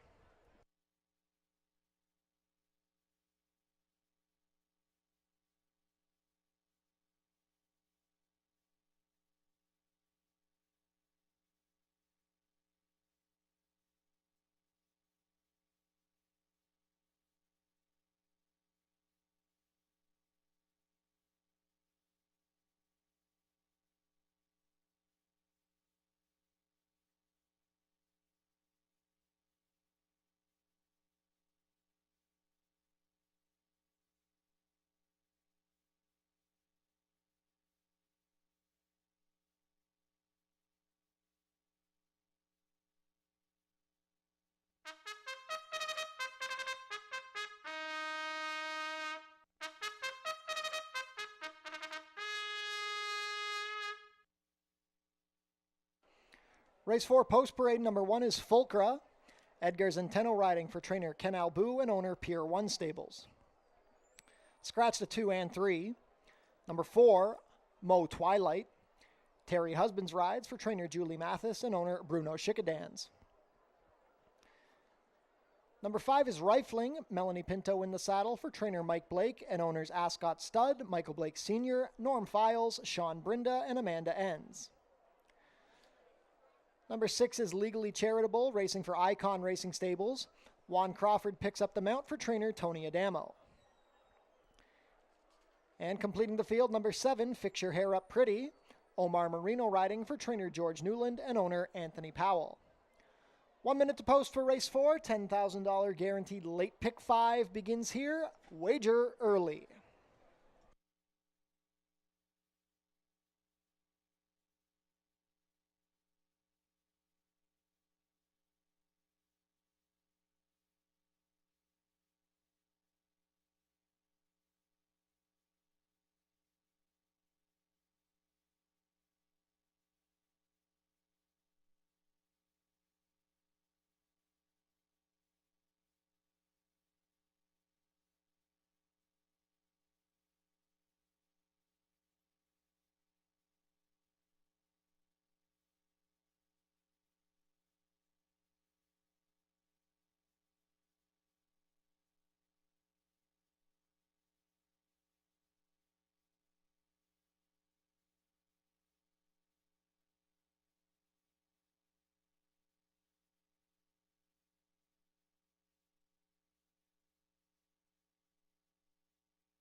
Starting gate has taken position. Last call to get your race 4 wagers in. 3 to 5 favorite, the number 6, Legally Charitable.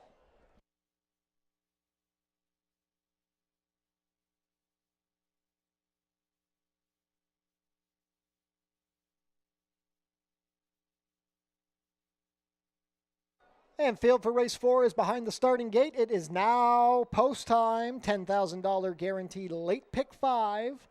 Kicks off here in the 4th.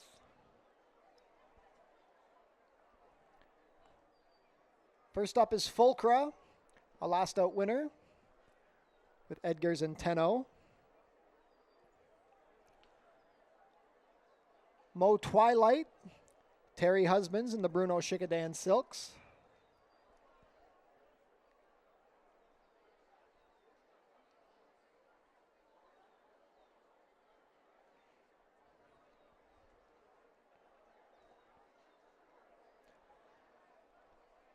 Mo Twilight comes up.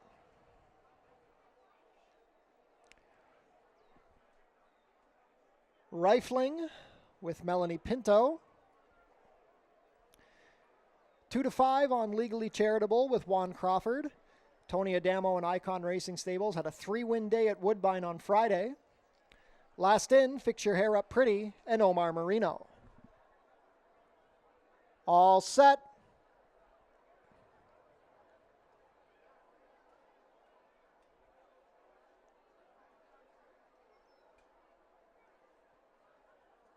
Fulcra a bit restless in the gate. And they're off. Fix Your Hair Up Pretty broke well, but from the outside, Legally Charitable is going for the lead. Hard ridden along the rail is Fulcra, and between them is Rifling. It's a pace battle up front. Fulcra with the advantage. Rifling second between horses. Legally Charitable 3 deep. Mo Twilight in a garden spot from 4th, watching this trio. She's racing 2.5 lengths better than the trailer. Fix Your Hair Up Pretty. Very contested opening quarter. They went that fraction in 22-1, 3 across the track. It is Fulcra losing the lead to Rifling. She takes back. Legally Charitable at 1-9 is right there. Mo Twilight angles off the inside to go around Fulcra and try and launch her bid. Still at the back is Fix Your Hair Up Pretty. These two have been locked in battle every step of the way. Legally Charitable now has a length on Rifling. Mo Twilight is third, asks for a bit more, and Fix Your Hair Up Pretty tries to get going from the back. The half was 45-2. At the head of the lane, Legally Charitable has disposed of Rifling, and nobody's coming. Legally Charitable has opened up 3. An eighth of a mile to go. It's Legally Charitable. Rifling going to try and hold place from a late closing Fix Your Hair Up Pretty, but coming down to the wire, this is all Legally Charitable. Legally Charitable draws off to win by 6. Rifling held second from Fix Your Hair Up Pretty, then Mo Twilight. 6 furlongs in 1:10-1.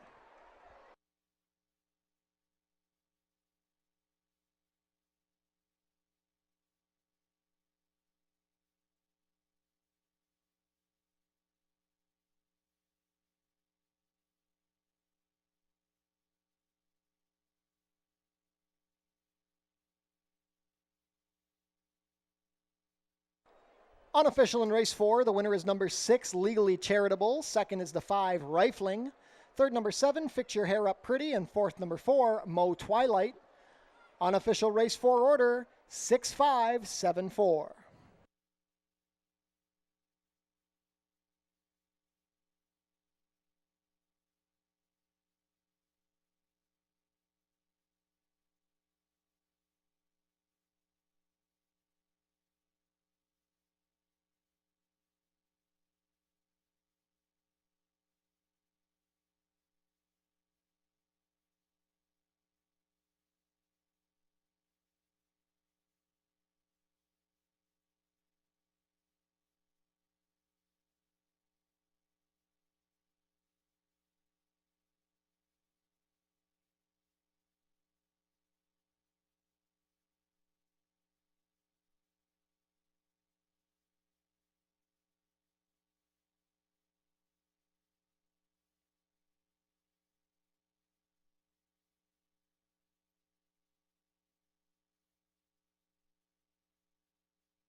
Now returning to the winner's circle, the unofficial winner of today's fourth race, number 6, Legally Charitable. Legally Charitable is a 4-year-old dark bear brown filly by Legal Move out of Red Philanthropist, bred here in Ontario by Bruno Chickadans. Juan Crawford picks up the mount and scores a natural double on the Father's Day card. Legally Charitable is trained by Tony Adamo for Icon Racing Stables. After just missing at the allowance level last time, Legally Charitable takes the drop and wins convincingly, her third lifetime win in 11 starts. She completes the 6 furlongs in a time of 1:10:1. Congratulations to the connections of Legally Charitable. Hold all tickets until race 4 is made official.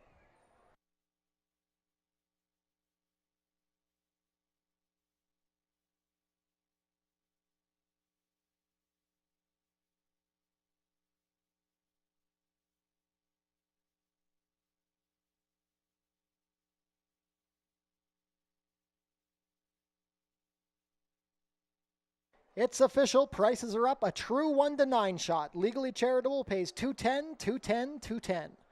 Second, number 5, Rifling, $440 to place, $250. Third, number 7, Fix Your Hair Up Pretty, $240 to show. $2 exacta, $6.5, $6.30. The $1 try, $6.57, $7.25. $1 super, $6.5, $7.4, $12.35. $2 double, $2.6, $26.60. The consolation double with the late scratch number 2, $16.70. And the $1 pick 3, $14.45.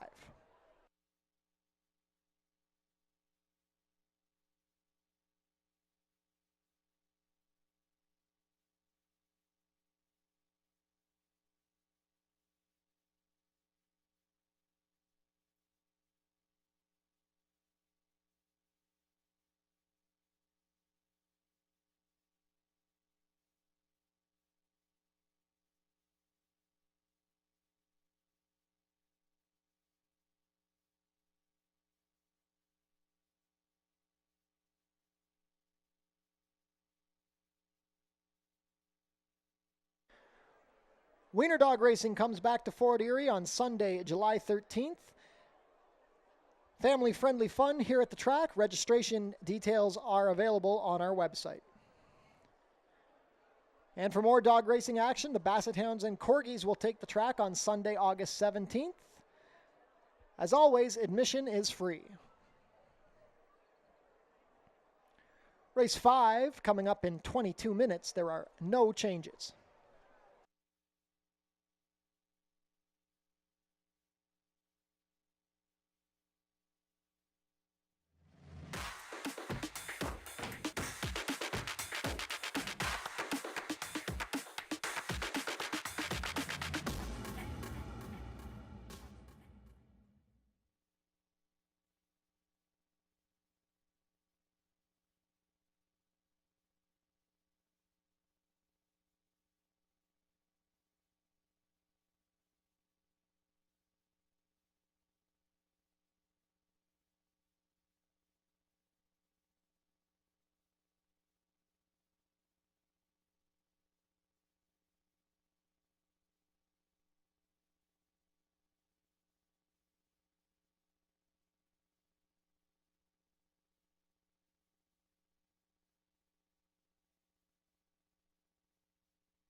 Ladies and gentlemen who are on track with us today, we have 2 vehicles that need to be moved.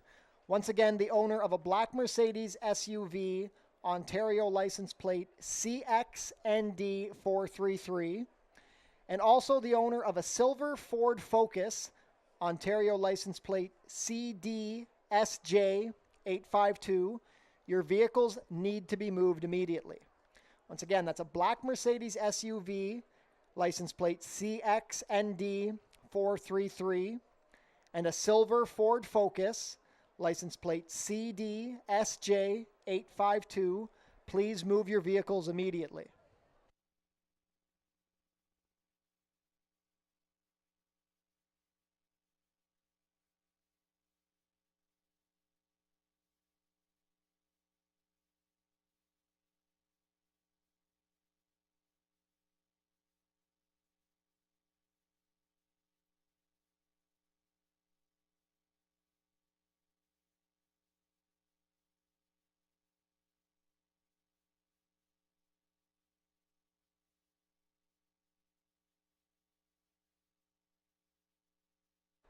Ladies and gentlemen who are on track with us today, we have 2 vehicles that need to be moved.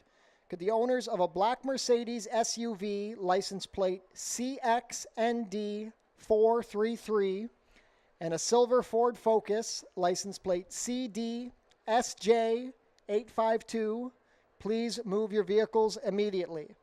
That's a black Mercedes SUV CXND433 and a silver Ford Focus CDSJ852. Please move your vehicles immediately.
Race 5 up next, 6.5 furlongs on the dirt. It's a starter optional claiming event, and I know we have a pair of cup races, those little stakes races later, but this is a really competitive event. It's going to kick off the late pick 4, which does have that $7,500 guarantee in terms of the pool. And let's kick it off with the number 1, My Two Aunt Jones for Josh Robillard. I was really impressed with this horse last time out. Was a huge price, was not looked at all, was 17-1 in that spot, but was forward and tried to fight in there, but really hard to fight off the late charge of Victory March, who we will see later today in one of the long run stakes. And for a first time here at Fort Erie, I think this gelding did everything right. Figures to take another step forward, just third start since the freshening and third start now in this barn. And I liked the trip last time out, the fact that this one was more forward.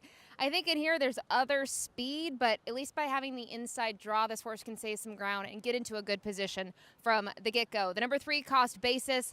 I am convinced that he is better than he showed last time out, and I did like him in that starter optional claiming event when he was still several lengths behind My Two Aunt Jones. It's actually third in there, but 3 lengths behind that runner, and chased the pace and was kind of hustled out of the gate and just could not finish in that event. But those races at Oaklawn Park, some of them are way better than they look. I talked about it last time Cost Basis ran. Just the level of competition, they might just look like $8,000 claiming events, but the purse money is very lucrative down at Oaklawn Park. You get a lot of big fields, and I like some of those efforts. So we'll see what the strategy is today for Cost Basis. If they will try to do what they did last time, I have a feeling, though, they might try something just slightly different. And finally, the 5, Kitty Holiday.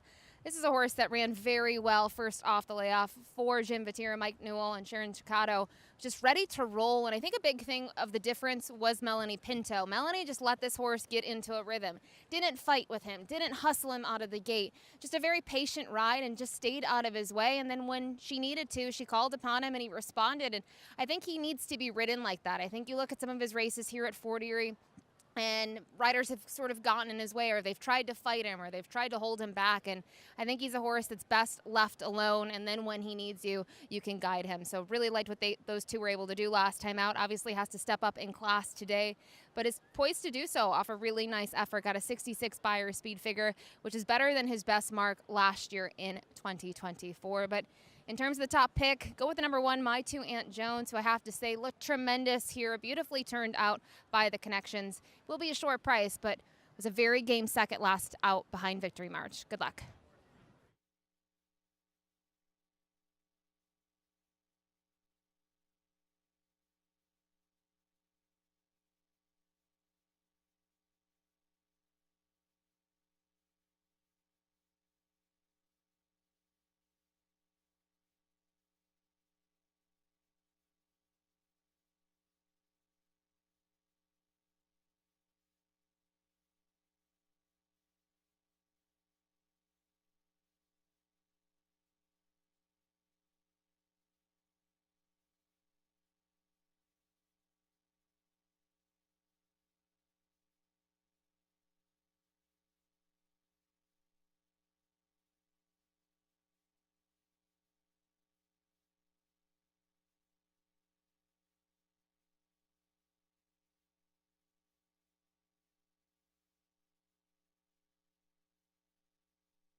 Field is making their way on track for today's 5th race. Race 5 is a starter optional claimer for 3-year-olds and up, which have started for a claiming price of $8,000 or less in the last 2 years, or going for a claiming price of $12,500.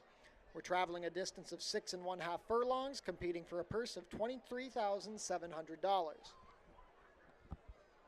Race 5 offers Win Place Show, Exactor, 20-cent try, double, 20-cent super, 20-cent pick 3, and 20-cent late pick 4 wagering. That pool guaranteed at $7,500. Get your wagers in early.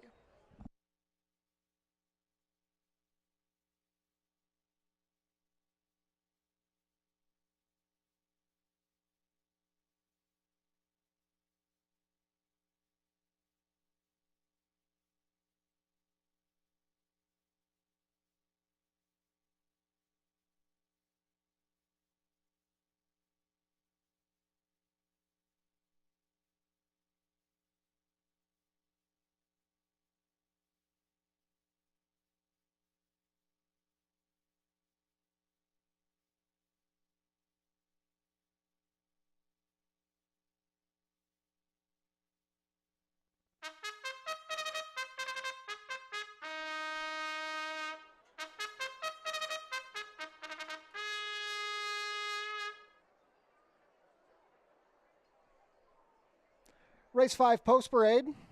Number 1 is My Two Aunt Jones. Alexis Sanchez rides for trainer Josh Robillard and owners Mamba 8 Racing and Icon Racing Stables. Away from parade, number 2 is Wilberforce, Juan Crawford in the saddle. Sharon Chicotto trains and part owns with Vino Bahari. Number 3 is Cost Bases, races for Bruno Chicadans. Omar Marino in the saddle for trainer Julie Mathis. Number 4 is Mr. Marshall.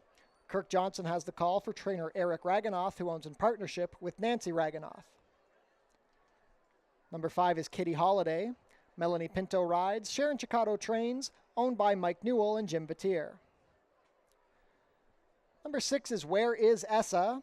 Terry Husbands has the call for trainer Julie Mathis and owners Joseph and Charles Lowakano. Completing the field, number 7, Paperback Hero. Chris Husbands riding for trainer Roy Augustino and owner Reggie Johnston. 5 minutes to post for race 5. $7,500 guaranteed late pick 4 begins here. Get your wagers in early. There's a large crowd on hand.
Field for race 5 is heading towards the starting gate. Last call to get your race 5 wagers in. $7,500 guaranteed late pick 4 begins here.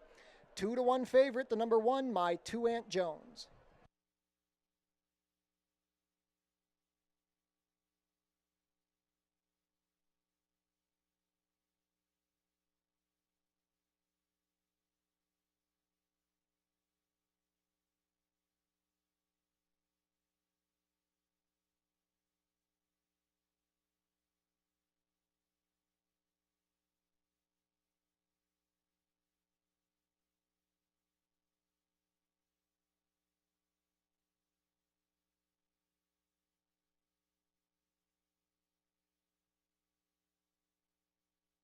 Field for race 5 heading behind the starting gate. It is now post time for the late pick 4. Favoritism remains on the number 1, My Two Aunt Jones, 2-1. 7-2 support on the number 5, Kitty Holiday, a last out winner. First to load, My Two Aunt Jones with Alexis Sanchez. Wilberforce, Juan Crawford looking for a natural hat trick on the card. Cost Basis with Omar Marino. Mr. Marshall with Kirk Johnson. Kitty Holiday with Melanie Pinto. Where is Essa with Terry Husbands. Last up will be Paperback Hero and Chris Husbands. All set. And they're off. Showing speed from the inside, My Two Aunt Jones with Where is Essa deep on the course. Paperback Hero also looking to be forwardly positioned. Cost Basis is going to race in 4th along the inside. Then we have Mr. Marshall. Kitty Holiday is racing wide and Wilberforce towards the back. On the inside, it is My Two Aunt Jones racing a length better than Where is Essa. Paperback Hero is 2 lengths off the lead from the 3-path. Cost Basis saves ground as they pass the quarter in 22 and 4. Kitty Holiday is ranging 4 deep, trying to make an early move with Mr. Marshall splitting horses, and still at the back, just 4 lengths off the leader, is Wilberforce. Where is Essa takes the lead away from My Two Aunt Jones as they race into the turn with less than 3 furlongs to go. Paperback Hero is right there from 3rd. Kitty Holiday, 4 deep. Cost Base is going to need to do better from 5th. Then we have Mr. Marshall who's stalling and Wilberforce yet to tack on. 45 and 1 to the half. They swing for the drive and the lead is now belonged to Paperback Hero. Paperback Hero and Where is Essa locked in battle. Cost Basis looking for somewhere to go. Now finds a split with Kitty Holiday widest of all. Who do you like here with a 16th of a mile to go? They're 4 across the track. Where is Essa? Here's Cost Basis. Kitty Holiday right there too. Cost Basis in the middle. Cost Basis proves best. Cost Basis, a photo for place between Kitty Holiday and Where is Essa. Paperback Hero was 4th, 6.5 in 1:16 and 3.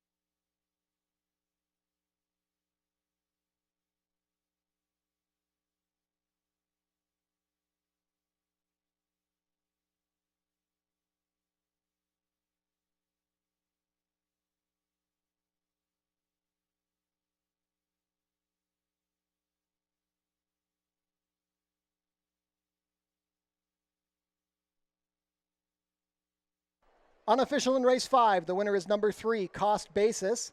Second is the 5, Kitty Holiday. Third, number 6, Where is Essa. Fourth, number 7, Paperback Hero. Unofficial race 5 order, 3, 5, 6, 7.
Now returning to the winner's circle, the unofficial winner of today's 5th race, number 3, Cost Basis. Cost Basis is an 8-year-old bay gelding by Into Mischief out of Princess Kate, bred in Kentucky by David Misch, Tanya Jurgens, Mark Toothaker, and Perry Judas. Ridden to victory today by Omar Marino. Cost Basis is trained by Julie Mathis for Bruno Schickadans. Second win of the 2025 campaign for Cost Basis, his 8th lifetime win in 45 starts. He completes the 6 1/2 furlongs in a time of 1:16 and 3. Congratulations to the connections of Cost Basis. Race 5 is official.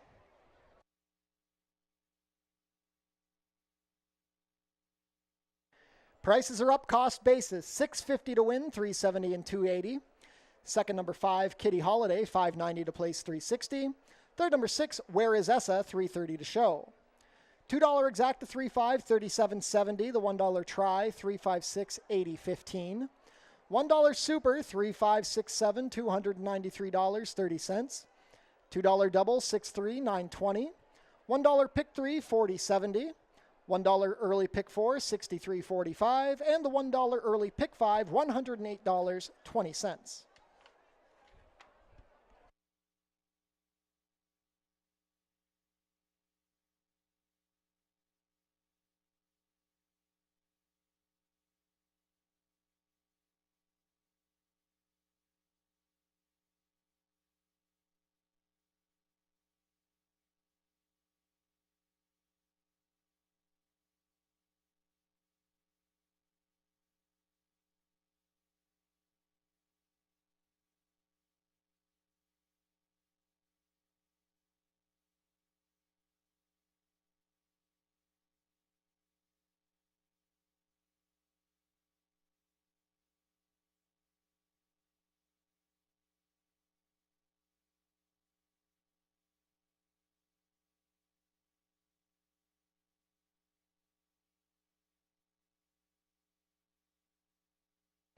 On screen now, the place photo from race 5.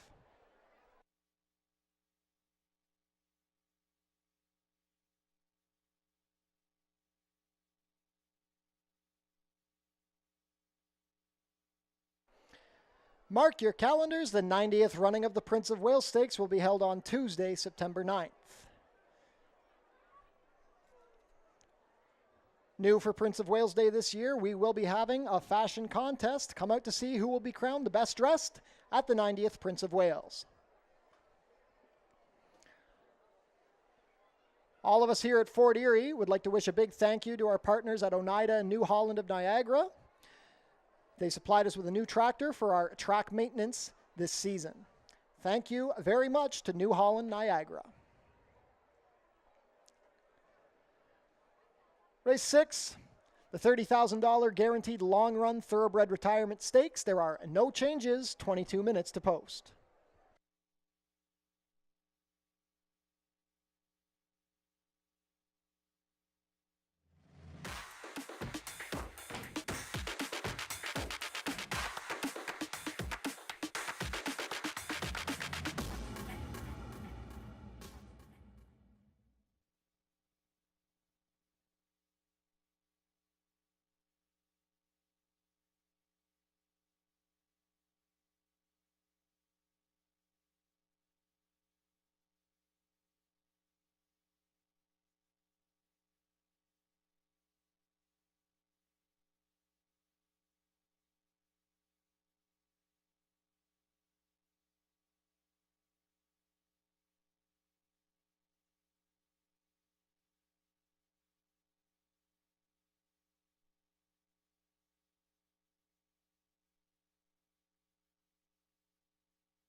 Father's Day, always one of the biggest days here at Fort Erie. Large crowd on hand enjoying this beautiful day. Farmers market, food trucks, the vendors all on site. We want to thank everybody who joins us every year and makes Father's Day such a special day here at the Border Oval. From all of us here at Fort Erie, thank you very much for joining us and happy Father's Day. Enjoy the rest of our day. Our 2 co-featured races are still coming up.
Race 6 is our first of 2 stakes events on the card. It's the long run thoroughbred retirement. 5.5 furlongs is the distance here on the main track. And it's a really good group of colts and geldings. Competitive top to bottom. A lot of speed in here as well. And we have to kick it off with the horse that I think has just captured everyone here at Fort Erie over the last few seasons. It's the number 5, Victory March. This one for John Sims, who now owns this gelding, and he's just done everything right here. Look at his record. He's 6 for 8 here on the main track. And in terms of his performances, when you look at him, he can be close to it. He can roll from off of it. He can go the 5.5. He can get 6.5. He's just a very handy horse who's just very classy. Last time out, he got an 86 Beyer speed figure for his win on June 3rd. It was his first start of the year. That equaled his career best mark. So just looking at him with all this speed in here, I think this sets up beautifully for him. And just kind of looking at him from June 3rd to now, he has not missed any meals. He looks tremendous when he was getting saddled. So Victory March is the top pick. The 3 Shakumaku for the Aldersons has just been a very fun horse here to watch over the years. He's very, very quick, and as quick as he is, for him, I wish this race was 5 furlongs rather than 5.5, but still a horse that has to be looked at least from a pace perspective. He's held his own. He had a very big performance here last time that he won 4 starts back over the mud, where he was able to take them gate to wire, and the other speed in there, Rockcrest, never got involved, and he just ran away with the thing, an 84 Beyer speed figure. They've taken him to Ajax for the Battle of the Breeds, and he's still been able to win. But as I mentioned, 5.5 might be pushing it just a little bit for him, but we'll see if he's ready to roll fresh off the bench. And then finally on the outside at 5-2 on the morning line is the 7 Garofoli here for Tony Adamo, Icon Racing. They already have a win on the program with Legally Charitable. They'll look for another here, first off the claim with this 4-year-old son of Super Speedy. Now he actually has a dirt race. And it was here last September on Prince of Wales Day, where he was 4th in the Lake Erie. And you might look at it on paper and say, well, he was out of the top 3. Look at it again, watch the replay. This was a horse that was rolling from off of it, and he only came up 1.25 lengths shy and only missed second by 1/4 length. It was kind of a blanket finish there for the Miners, and Junior Hotshot just turned out to be such a nice horse regardless of surface. So very curious to see what this one can do. Mentioned first off the claim, 2nd start of the year, and look at the works. Those works, whether it was the training track up at Woodbine or most recently that gate breeze, was very impressive, 35-1. And this barn, they know what they're doing first off the claim. Look at that percentage, 50% out of their last 18 claims. So half of them have made it to the winner's circle. But a great edition here of the long run thoroughbred retirement. We'll see if Victory March can defend his title in this race. Good luck.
Ladies and gentlemen, we're excited to announce the winner of the Father's Day Ultimate Golf Prize Pack. Congratulations to Jacqueline Regler. Jacqueline Regler, you have won the Father's Day Ultimate Golf Prize Pack.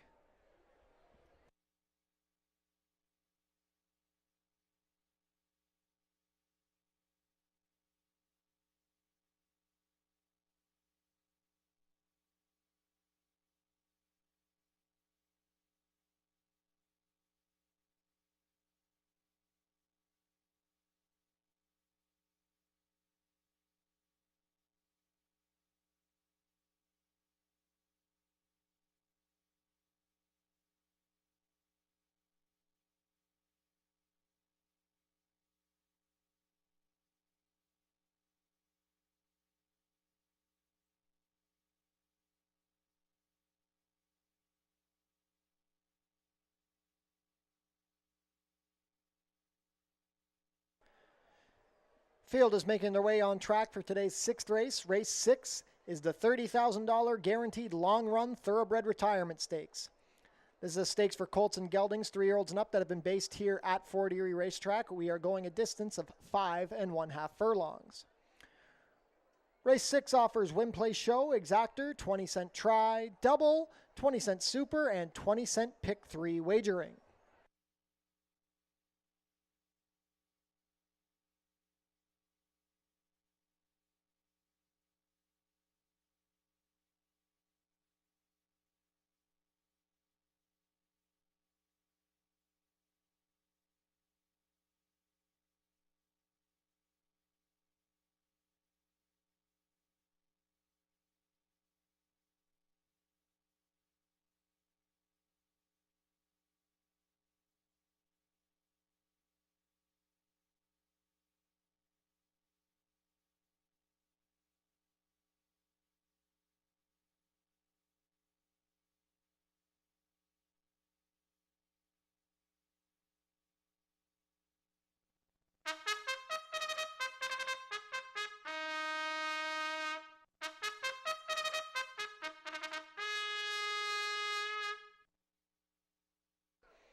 Post parade for the long run thoroughbred retirement stakes. Number 1 is Bella Future.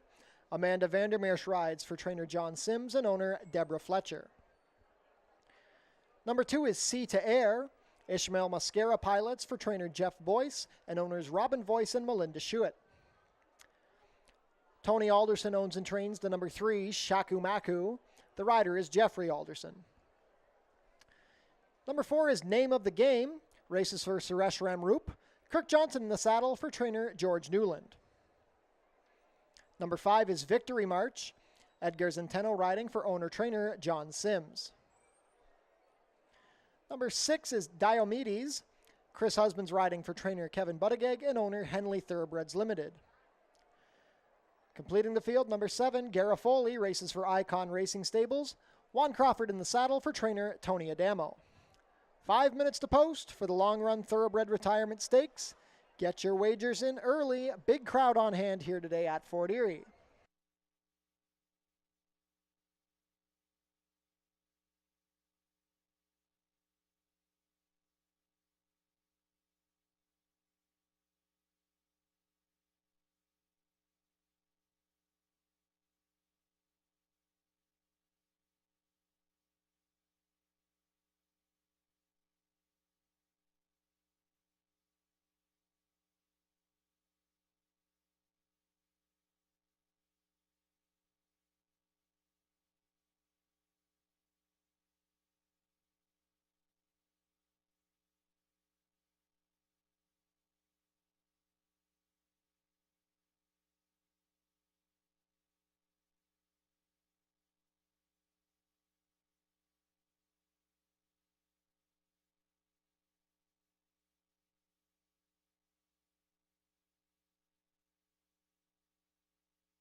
Starting gate moving into position. We're down to 1 minute to post for race 6, last call. To get your wagers in for the long run Thoroughbred Retirement Stakes, 1 minute to post.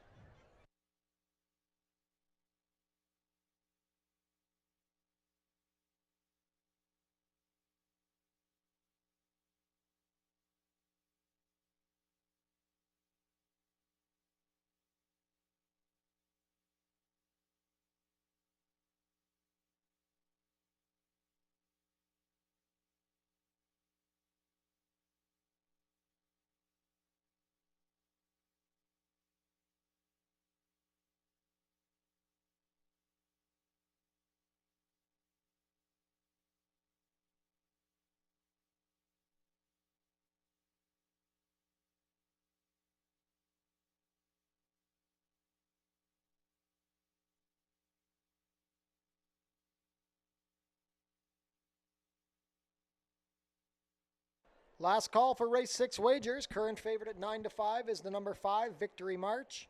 7-2 support on the 3, Shaku Maku, and the 7, Garofoli.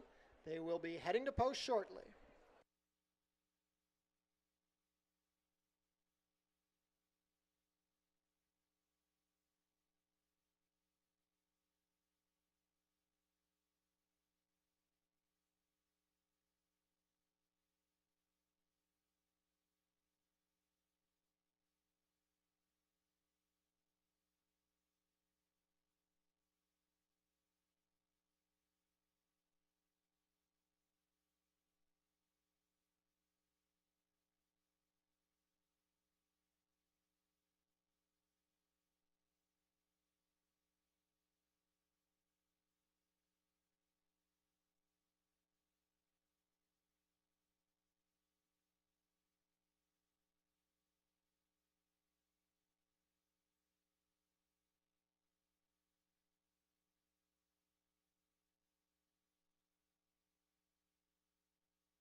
Field for race 6 is behind the starting gate. It is now post time for the long run thoroughbred retirement stakes.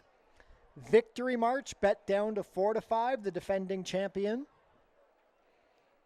4-1 on new shooter Garofoli.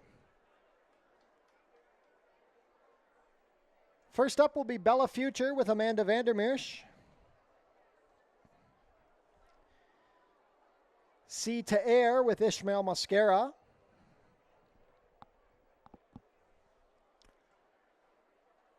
Shaku Maku and Jeffrey Alderson.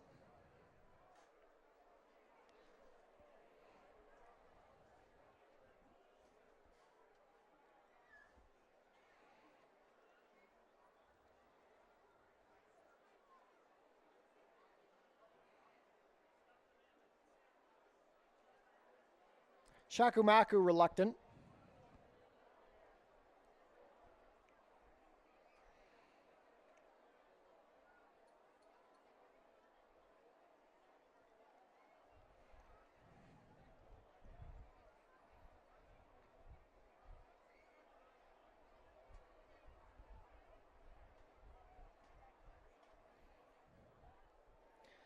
Still working on Shaku Maku.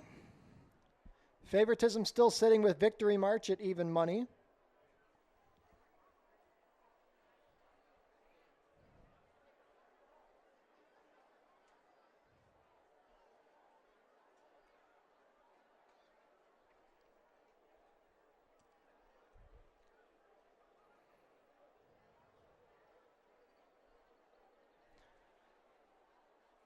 Shaku Maku still not wanting to go in.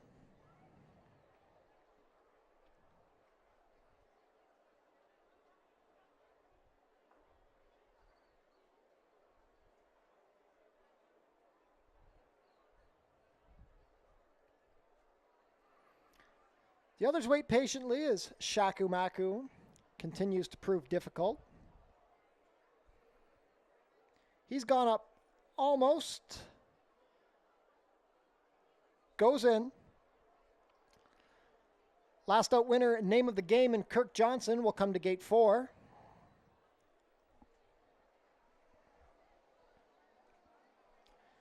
Victory March, Edgar Zenteno, even money favorites.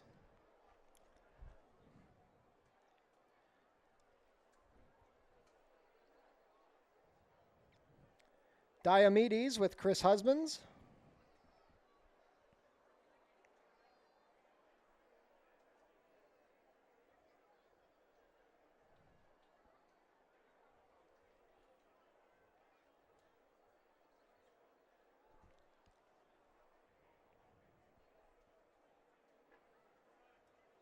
Diomedes goes up. Last in will be Garofoli. Makes his first start off the claim. Juan Crawford aboard.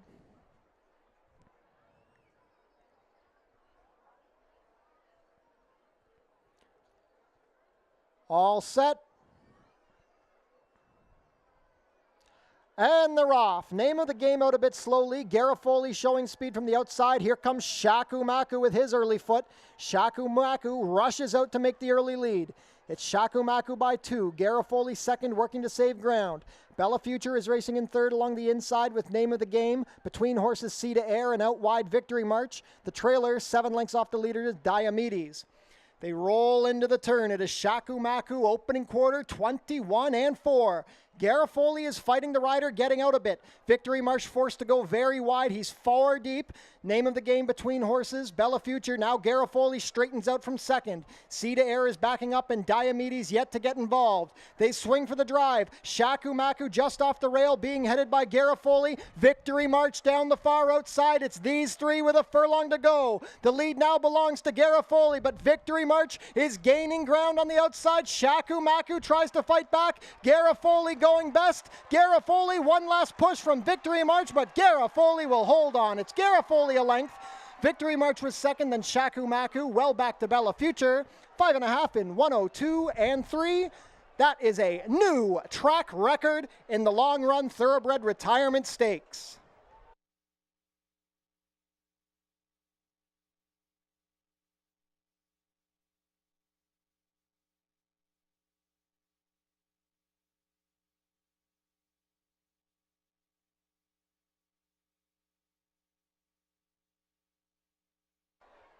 Unofficial in race 6, the winner is number 7, Garofoli. Second is the 5, Victory March. Third, number 3, Shaku Maku. And fourth, number 1, Bella Future. Unofficial race 6 order, 7-5-3-1.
This doesn't affect the top 4 finishers, but there is a rider's claim of foul in the 6th race. The rider of number 2, Sea to Air, claiming foul against the number 4 name of the game. So again, that's a rider's claim of foul, 2 against 4. This does not affect the unofficial top 4, so this does not affect wagering, just purse money purposes. That's a rider's claim of foul, 2 against 4 in the running of race 6.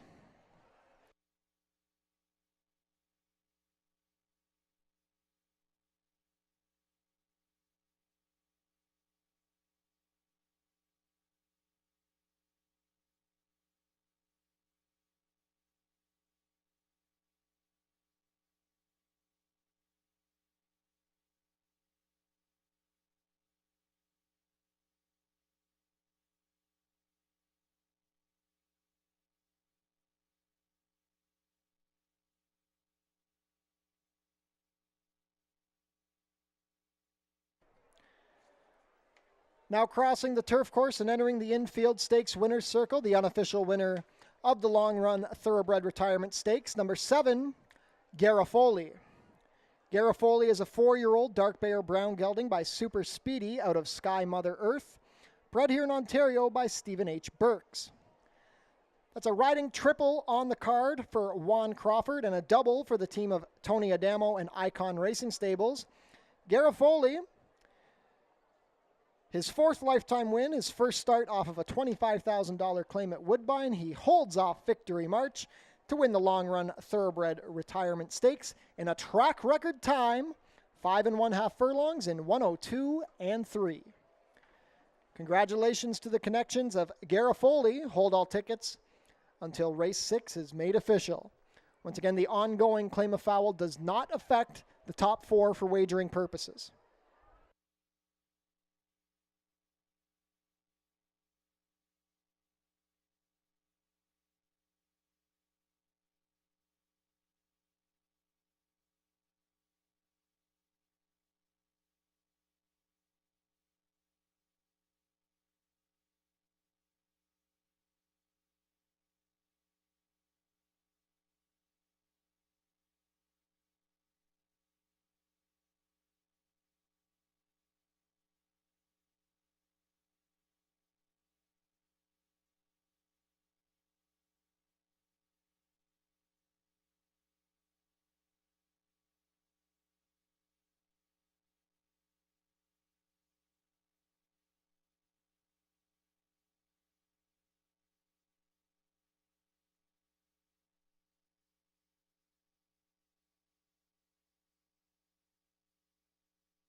And that claim of foul has been disallowed. Race 6 will be made official shortly.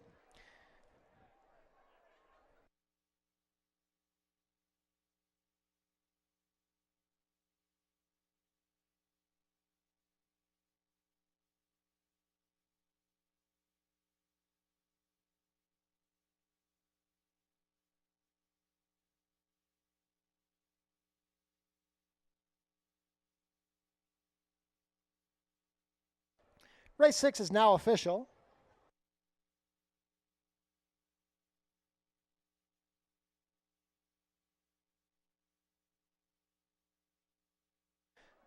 Trophy presentation being made to the winning connections of Gafoy. 640 to win on Gafoy, 260, 220. Second was the 5 Victory March, 210, 210. Shakumaku third.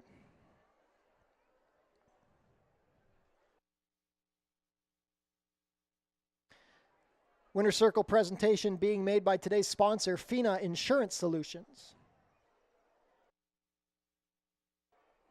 Shakumaku was $3.40 to show. $2 exacta 7.5 paid $8. The $1 try 7.53 $17.45. $1 super 7.531 $53.20. $2 double 3.7 10.10. And the $1 pick 3 $15.05.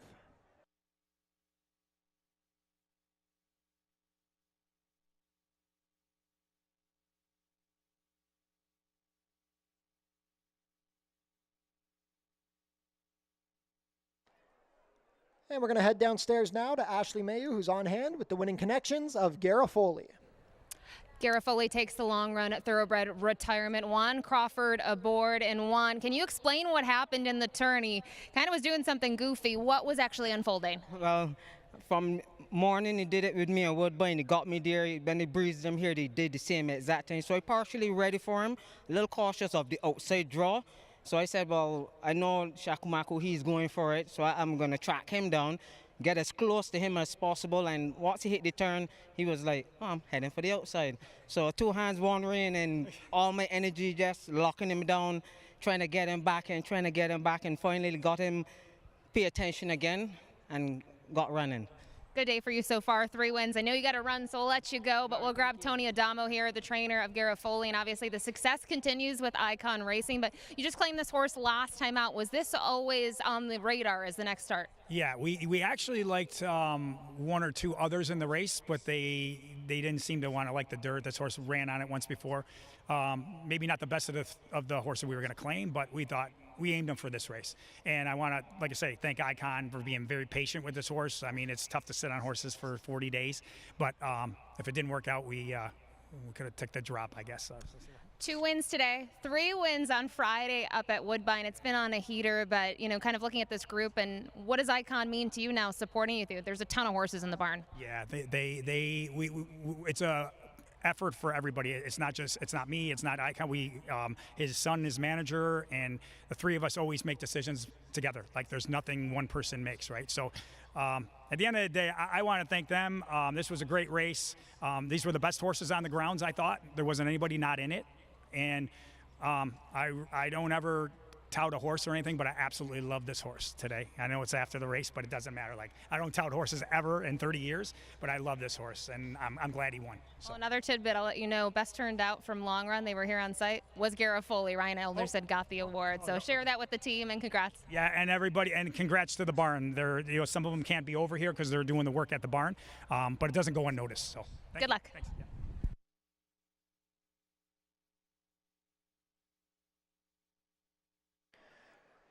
Changes for race 7. Scratch the also eligibles. 11 Lulu's Lullaby and 12 Gus's Gamble. 18 minutes to post for the first turf race of 2025 at Fort Erie.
Race 7 up next. It's a turf event on the program at about 7 furlongs, a $5,000 claiming event, and a beautiful field here, 10 in the main body. So the only horse that you're losing were those horses that were the also eligibles. And we'll kick it off with the number 1, Karoom. Trainer Larry Ravelli, looking for a double on the program, was able to win the opener with Arrivedercci.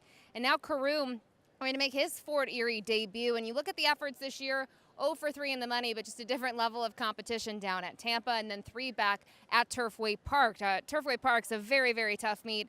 And then even at Tampa, you get some full fields on the turf. He had 9 other rivals in his last out effort, and he only came up a length and 3/4 short. Now, looking at the race flow in those, gonna need some pace help, but regardless, I think this is a big drop for him.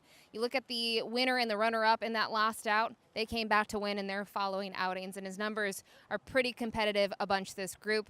Jeff Alderson rode the other horse for Larry Ravelli aboard here. Now, others to look at, I've always been a big fan of the 3 Jack the Cat. That's no secret whatsoever. And kind of looking at him, had a couple starts last year in the barn, but none of them over the Fort Erie turf course. That's going to be the difference maker. He's been pretty productive here, 4 for 5 in the money, one of which has been a win, and he's gotten different trips. He can be a little bit more forward, but typically he's been the type of horse that rolls from off of it. And before they put him to the shelf last year, he was able to win up at Woodbine. So he's well spotted here, and you can see with having that time off, he's not entered for the tag. We got the waiver here on the 9-year-old Jack the Cat. Finally from here, wide open race. Dots Vision, always a local favorite here, who's won 14 of his efforts. He's a 10-year-old, now in the barn of Josh Robillard. You can even look at some others in here that you don't know what they're necessarily going to do. Cupid's Claws finally gets back on the grass. But I thought I would take a little bit of a different approach and look at the number 10, Fascination Street for Kenny Albu. Trying the turf for the first time. This horse was entered last week and unfortunately got loose on the walk over, so was a scratch. And that was a dirt race. They're going to try the turf, but in terms of running style and the outside draw, even on the stretch out, this horse is going to be pretty forward in my opinion. And maybe if they go a little bit soft on the front end in terms of fractions, he can hang around for a share, at least what I think will be a big price. But for me, the rail runner, the number 1, Karoom, looks extremely tough. But as I mentioned, he will need some pace help in here. Good luck.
Field is making their way on track for today's 7th race. Race 7 is a claiming race for 3-year-olds and up, which have not won a race in 2025, or which have never won 4 races. We're going for a claiming price of $5,000 down to $4,750. Traveling about 7 furlongs over the turf course, competing for a purse of $15,750. Race 7 offers win, play, show, exactor, 20-cent try, double, and 20-cent superfecta wagering.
Race 7 post parade. Number 1 is Karoom.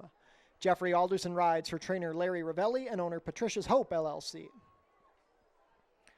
Number 2 is Classy Whisper, races for Christopher Colaleo. Ishmael Mascara riding for trainer Paula Loescher. Number 3 is Jack the Cat. Juan Crawford rides for trainer Tony Adamo and owner Icon Racing Stables. Alicia Robillard owns the number 4, Palace Prince. Terry Husbands riding for trainer Julie Mathis. Number 5 is Dots Vision. Chris Husbands pilots for trainer Josh Robillard and owner Aaron Rickman. Number 6 is Cupid's Claws. Kirk Johnson rides. Danny Wills trains for the partnership of James Ryan, John Ryan, Neil Wills, John Wills, and Jeannie Ryan. Number 7 is Hixie. Melanie Pinto rides for trainer Joe Humber and owner Hey Ho Stables. 40 Flash, the number 8, Pierre Mailhot in the saddle for trainer Barb Bailey and owner Jennifer Gutierrez.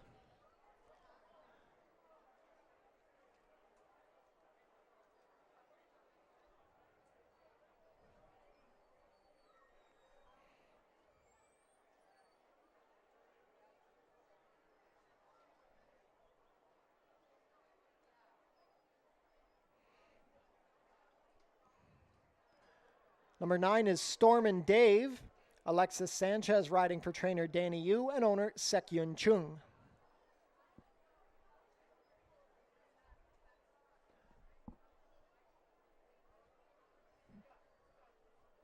And completing the field, number 10 is Fascination Street racing for Six Brothers Stable. Omar Marino rides for trainer Ken Albu. 3 minutes to post. For race 7, we are on the turf to kick off the late double. Get your wagers in early.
Starting gate crossing onto the turf course. Not much time left. Just 1 minute to post for race 7.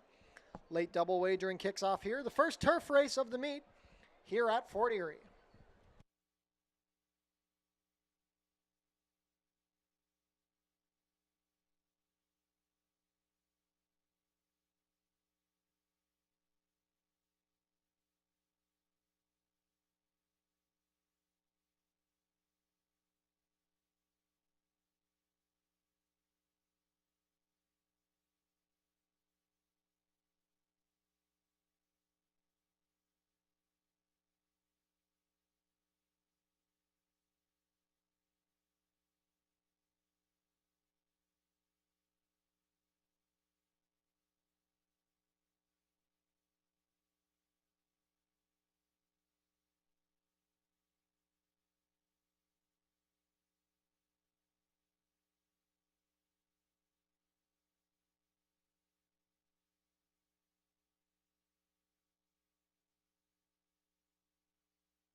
Field has made their way onto the turf course. Last call to get your race 7 wagers in. Current favorite at 2-1, the number 3, Jack the Cat.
Field for race 7 is behind the starting gate. It is now post time. Late double wagering offered here in the 7th. It's a full field of 10 on the turf course.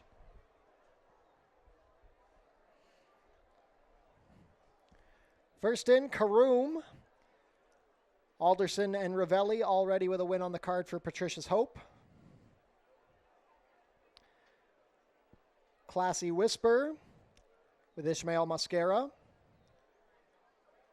Jack the Cat co-favored. Juan Crawford already with 3 wins on the day. 2 of them came for Adamo and Icon, including the long-run Thoroughbred Retirement Stakes. Palace Prince and Terry Husbands. Dots Vision with Chris Husbands. Cupid's Claws with Kirk Johnson.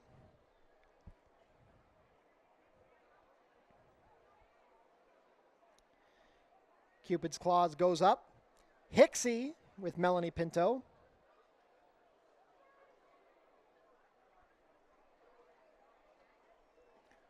Forty Flash and Pierre Mailhot.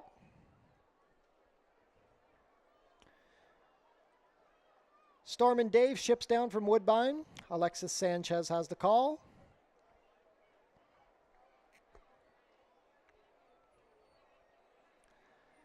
Last in will be Fascination Street and Omar Marino. All set. And they're off. Fascination Street being sent from the far outside to make the early lead. Hixie will also vie for early position with Palace Prince along the inside. Storm and Dave going to be mid-pack with Dots Vision racing on his inside. Jack the Cat will save ground, racing as a trio with Cupid's Claws and 3 deep 40 Flash. Then it's 3 more lengths to Classy Whisper, and at the back, Karoom. They race around the clubhouse turn and go into the backstretch. Fascination Street found the rail, but he's being hounded by Hixie. These two duel and open up 2.5 lengths on Palace Prince, who's well spotted in 3rd.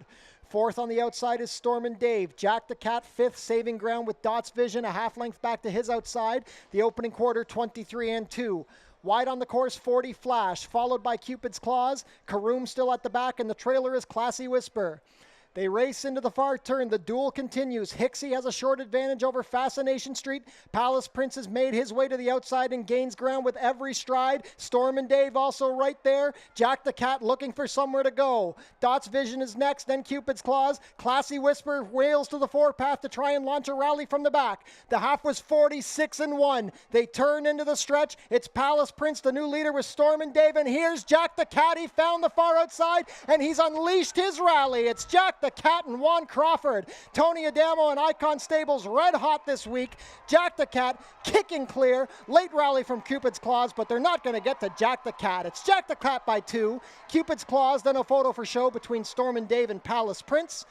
About 7 furlongs and 124 flat.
Unofficial in race 7, the winner is number 3, Jack the Cat. Second, number 6, Cupid's Claws.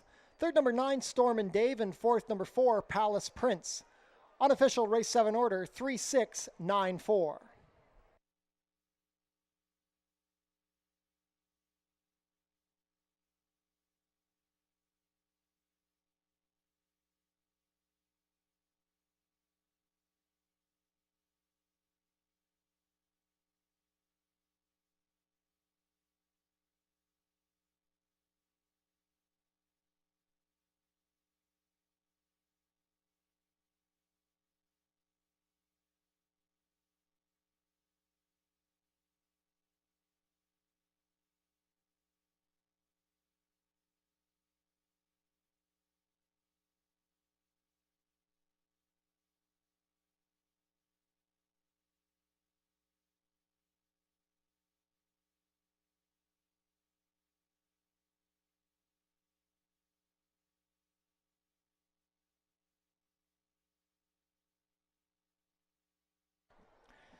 Now returning to the winner's circle, the unofficial winner of today's 7th race, number 3, Jack the Cat.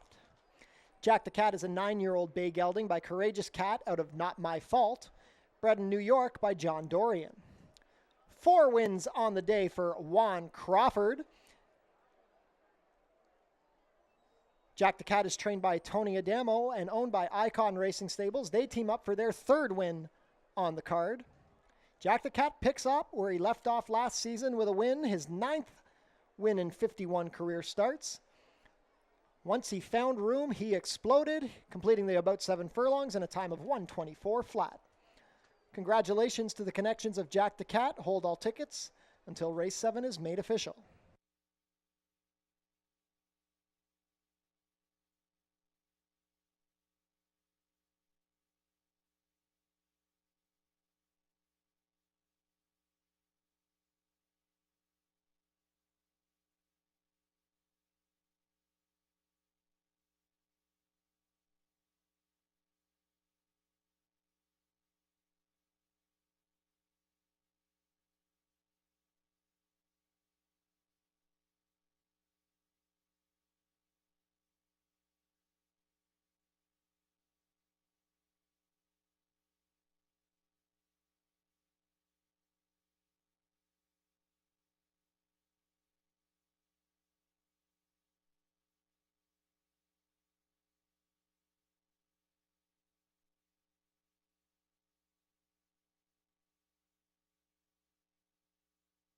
Race 7 is now official.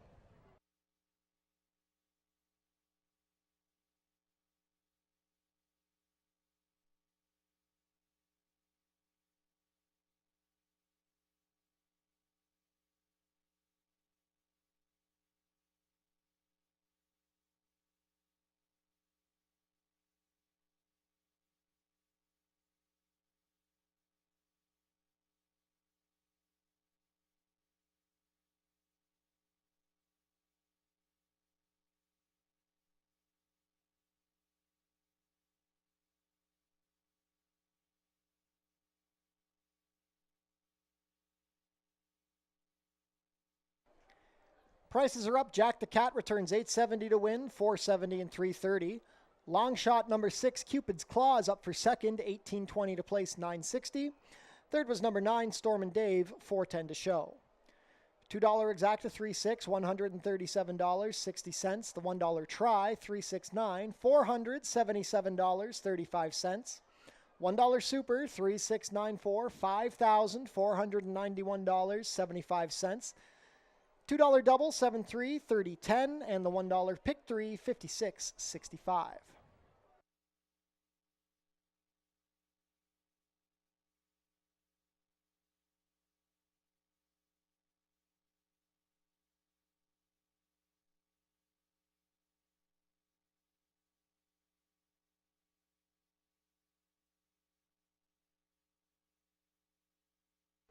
On screen now, the show photo from race 7.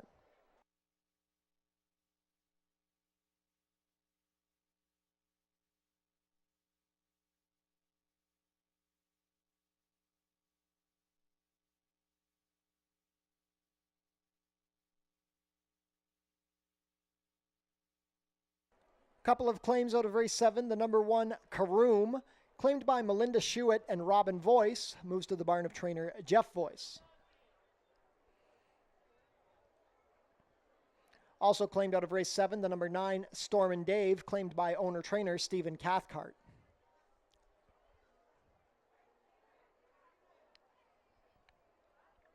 Race 8, $30,000 long-run thoroughbred aftercare stakes.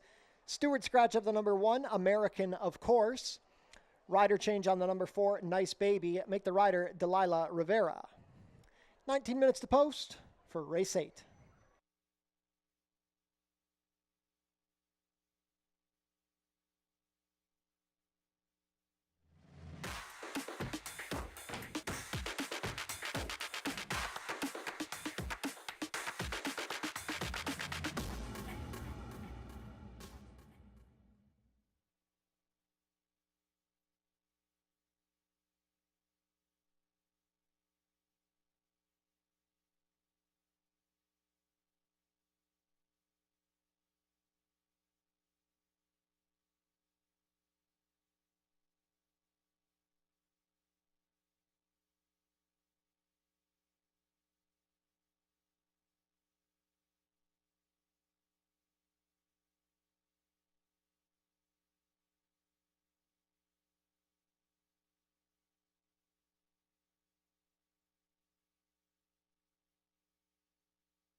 We've reached the end of our program. Race number 8, our other stakes race on the card, the long run thoroughbred Aftercare at 5.5 furlongs. It's very similar to the other race we saw, except for now we get to see the fillies and mares in the spotlight. The rail runner is Scratch, but still have a really nice field in here of 8 runners. And I'll go with the number 3, Crafty Oaks, as the top pick. I thought this was a really great claim, by Tony Alderson.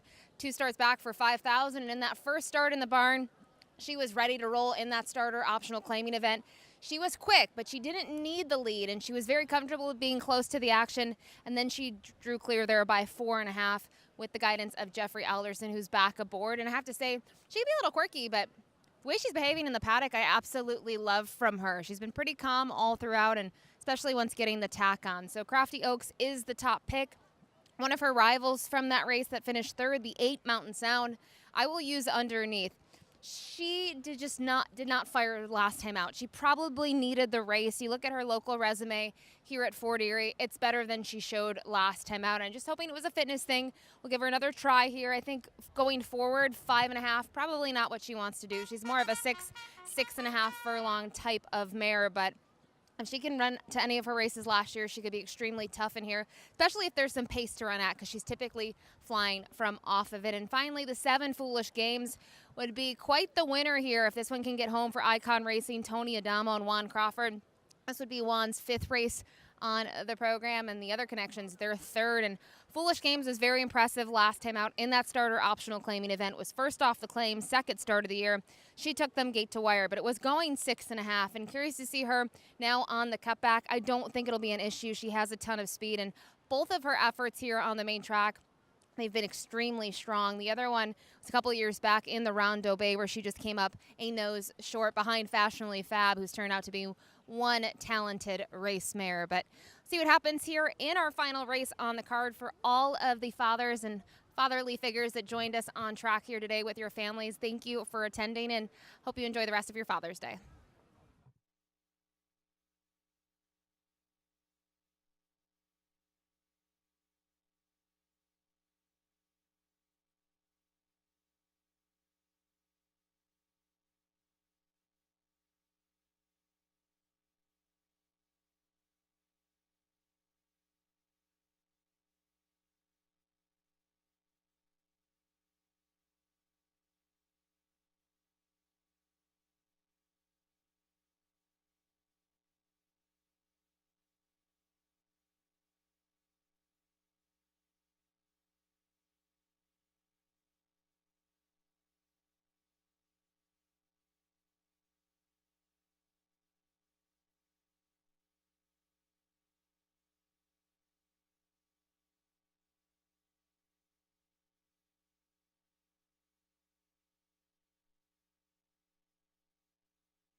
Field is making their way on track for today's 8th and final race. Race 8 is the $30,000 guaranteed long run thoroughbred Aftercare Stakes. We're going 5.5 furlongs. This is a stakes for fillies and mares who have been based here at Fort Erie Racetrack. Scratch down to a field of 8. Race 8 offers win, place, show, exactor, 20-cent try, 20-cent super, and 20-cent jackpot high five wagering. The carryover is just over $4,000.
Post time for the long run thoroughbred aftercare stakes post parade. Scratch the 1. Number 2 is Classy Image.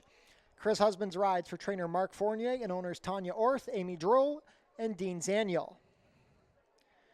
Away from parade, number 3 is Crafty Oaks. Jeffrey Alderson in the saddle for trainer Tony Alderson and owner Glenn Alderson. Number 4 is Nice Baby, racing for Icon Racing Stables. Delilah Rivera picks up the mount for trainer Tony Adamo. Number 5 is Travess. Amanda Vandermeersch rides for trainer John Sims and owner Deborah Fletcher. Number 6 is Clara You the Best. Pierre Mailhot riding for trainer Corey McChesney and owner Tommy Lowe. Number 7 is Icon Racing Stables Foolish Games. Juan Crawford rides for trainer Tony Adamo. Number 8 is Mountain Sound. Edgar Zenteno rides for trainer John Sims, who owns in partnership with Denise Carpenter. Completing the field, number 9, Frackamore. Kirk Johnson riding for trainer Julie Mathis and owner David Mathis. 1 minute to post for race 8. Jackpot high five wagering offered here. This is the $30,000 guaranteed long run thoroughbred aftercare stakes.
Starting gate is moving into position. Not much time left to get your race 8 wagers in. Long run thoroughbred aftercare stakes.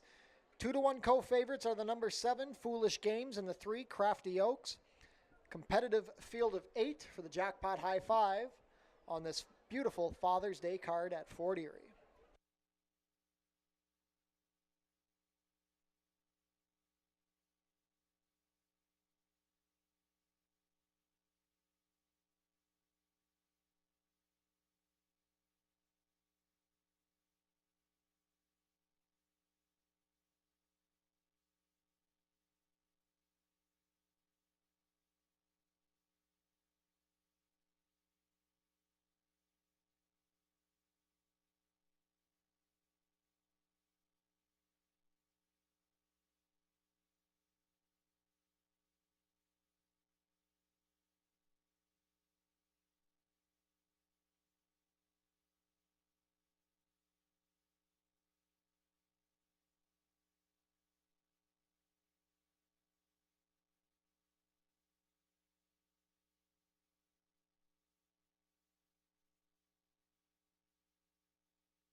Field for race 8 is behind the starting gate. It is now post time for the long run Thoroughbred Aftercare Stakes. 8-5 favorite, Foolish Games, looking to give Adamo and Icon a stakes double on the card. First to load, Crafty Oaks and Jeffrey Alderson, a winner on opening day. New to Fort Erie, Classy Image with Chris Husbands.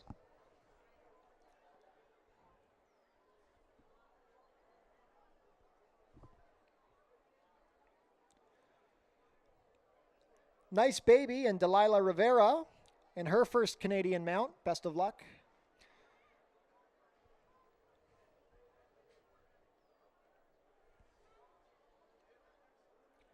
Travess with Amanda Vandermeersch.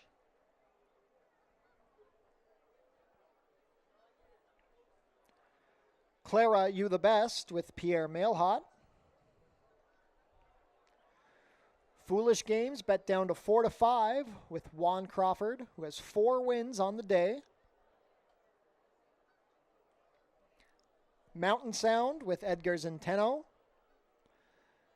Last in will be Frackamore and Kirk Johnson. All set.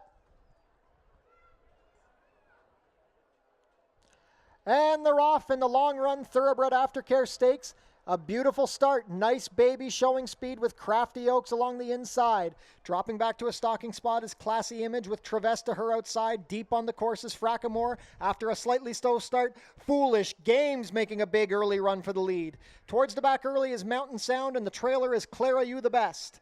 They race into the turn. The opening quarter was completed in 22 flat, and now overtaking them all is Foolish Games. Foolish Games up by a length. Classy Images second on the inside. Travess making a 3-deep bid with Crafty Oaks between them. Nice Baby is in contention, angling 4 wide. Mountain Sounds begin to muster momentum with a quarter of a mile to go. It is Foolish Games with the lead at the head of the stretch.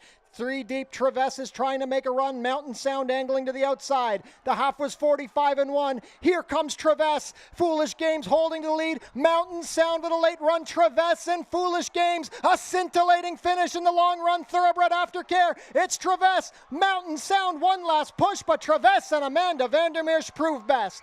Travess over Mountain Sound, then Crafty Oaks, Foolish Games, and Clara You the Best. 5.5 in 104 and 3.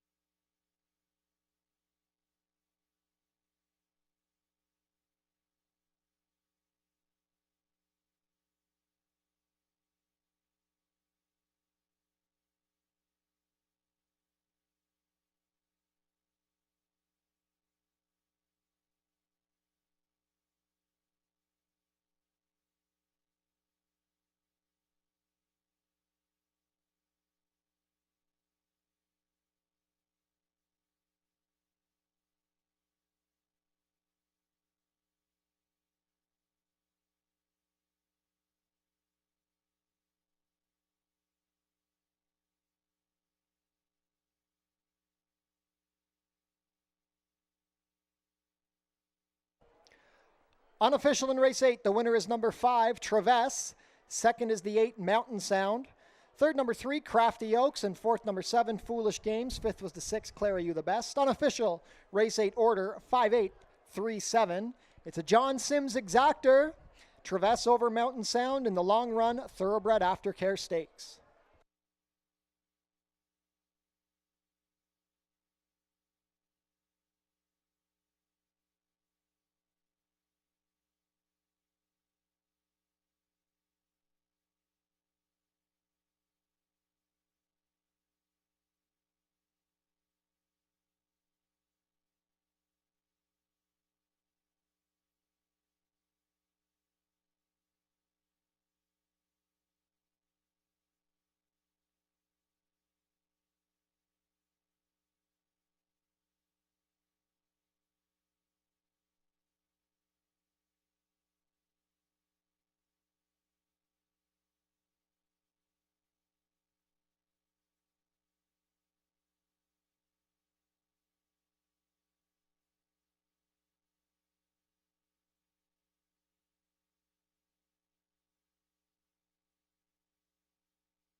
Now crossing the turf course into the infield stakes winner's circle, the unofficial winner of the long run Thoroughbred Aftercare Stakes, number 5, Travess. Travess is an 8-year-old bay mare by Cantharos out of East Lake Classic, bred in Florida by Sherry Mansfield and Kenneth Davis. Ridden to victory today by Amanda Vandermeersch. Travess is trained by John Sims, who trained the first 2 finishers of this stakes event, owned by Deborah Fletcher.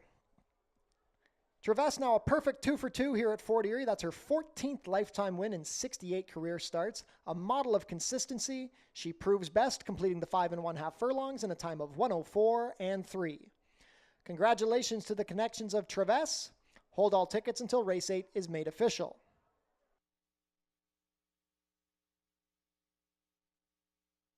And it is official. Prices are up. Travess returns $10 to win, $4.80 and $2.50. Second is the 8 Mountain Sound, $12.10 to place, $4.50 to show. Third, number 3 Crafty Oaks, $2.10 to show. $2 exacta, 5.8, 107.20. The $1 try, 5.83, $122.25. $1 super, 5.837, $504.45. The $1 high five, 5.8376, returns $1,739.45. Multiple winning tickets in the high five, so the carryover into next Monday's card will be $6,423.15. $2 double, 3.5, 61.60. $1 pick 3, $103.30. $1 late pick 4, $367.60. And the $1 late pick 5, $441.35.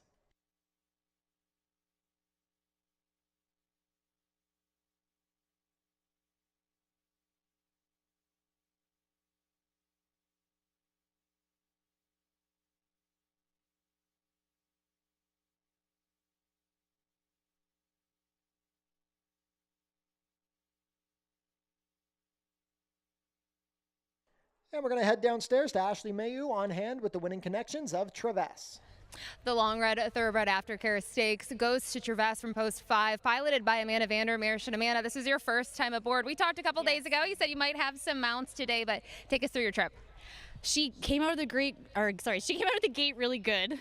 I saw the speed to her inside. My plan was just to kind of sit close and be there.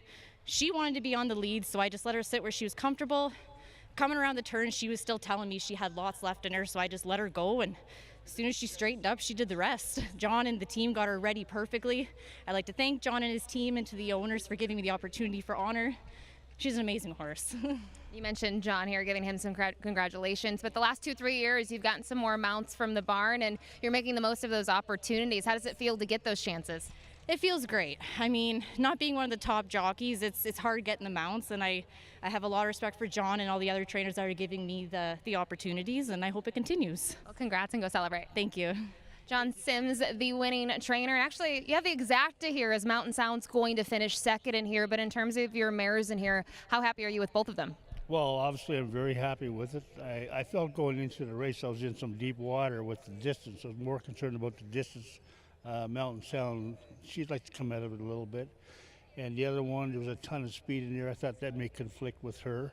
But the end result was good, and we'll go on. We live to run another day. Well, we got you really quick. Victory March had a really big performance today. We know 5.5 isn't maybe his go-to, but you have to be pretty happy with how he was able to close. Yeah, he's a monster, that horse. I love him so much. He's my... I get up in the morning, I come into the barn, I see him, I'm okay. You know, he prefers to go 6.5, 5.5. By the time he gets that big body rolling type of thing, he's got a lot to do in the short distance, you know. But I'm not worried about him. Going 6.5, he'll show up, and that's a nice horse that came down from Woodbine that beat us. I mean, you have to give it all to Tony Adamo to getting these horses and bringing them down like that. And again, I ran second to a good horse, and I'm okay with that. I prefer the 6.5, you know. Well, we know there'll be opportunities down the road, but congrats on a huge day and enjoy celebrating. Thank you very much.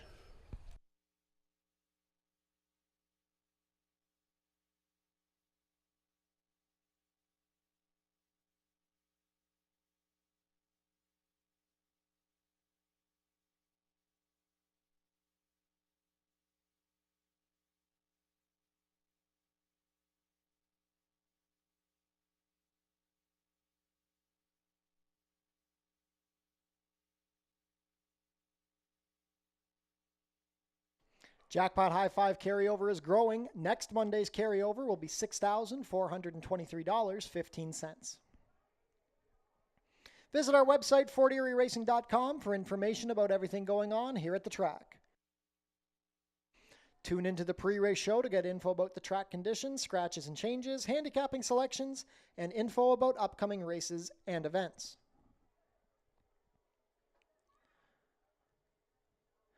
A reminder, there's no Monday or Tuesday racing this week. We will be back next week. Racing resumes next week, Monday, July 23rd Monday, June 23rd and Tuesday, June 24th. Post time next week will be 4:30. And on Monday, June 30th, we will have a free concert featuring The Trip.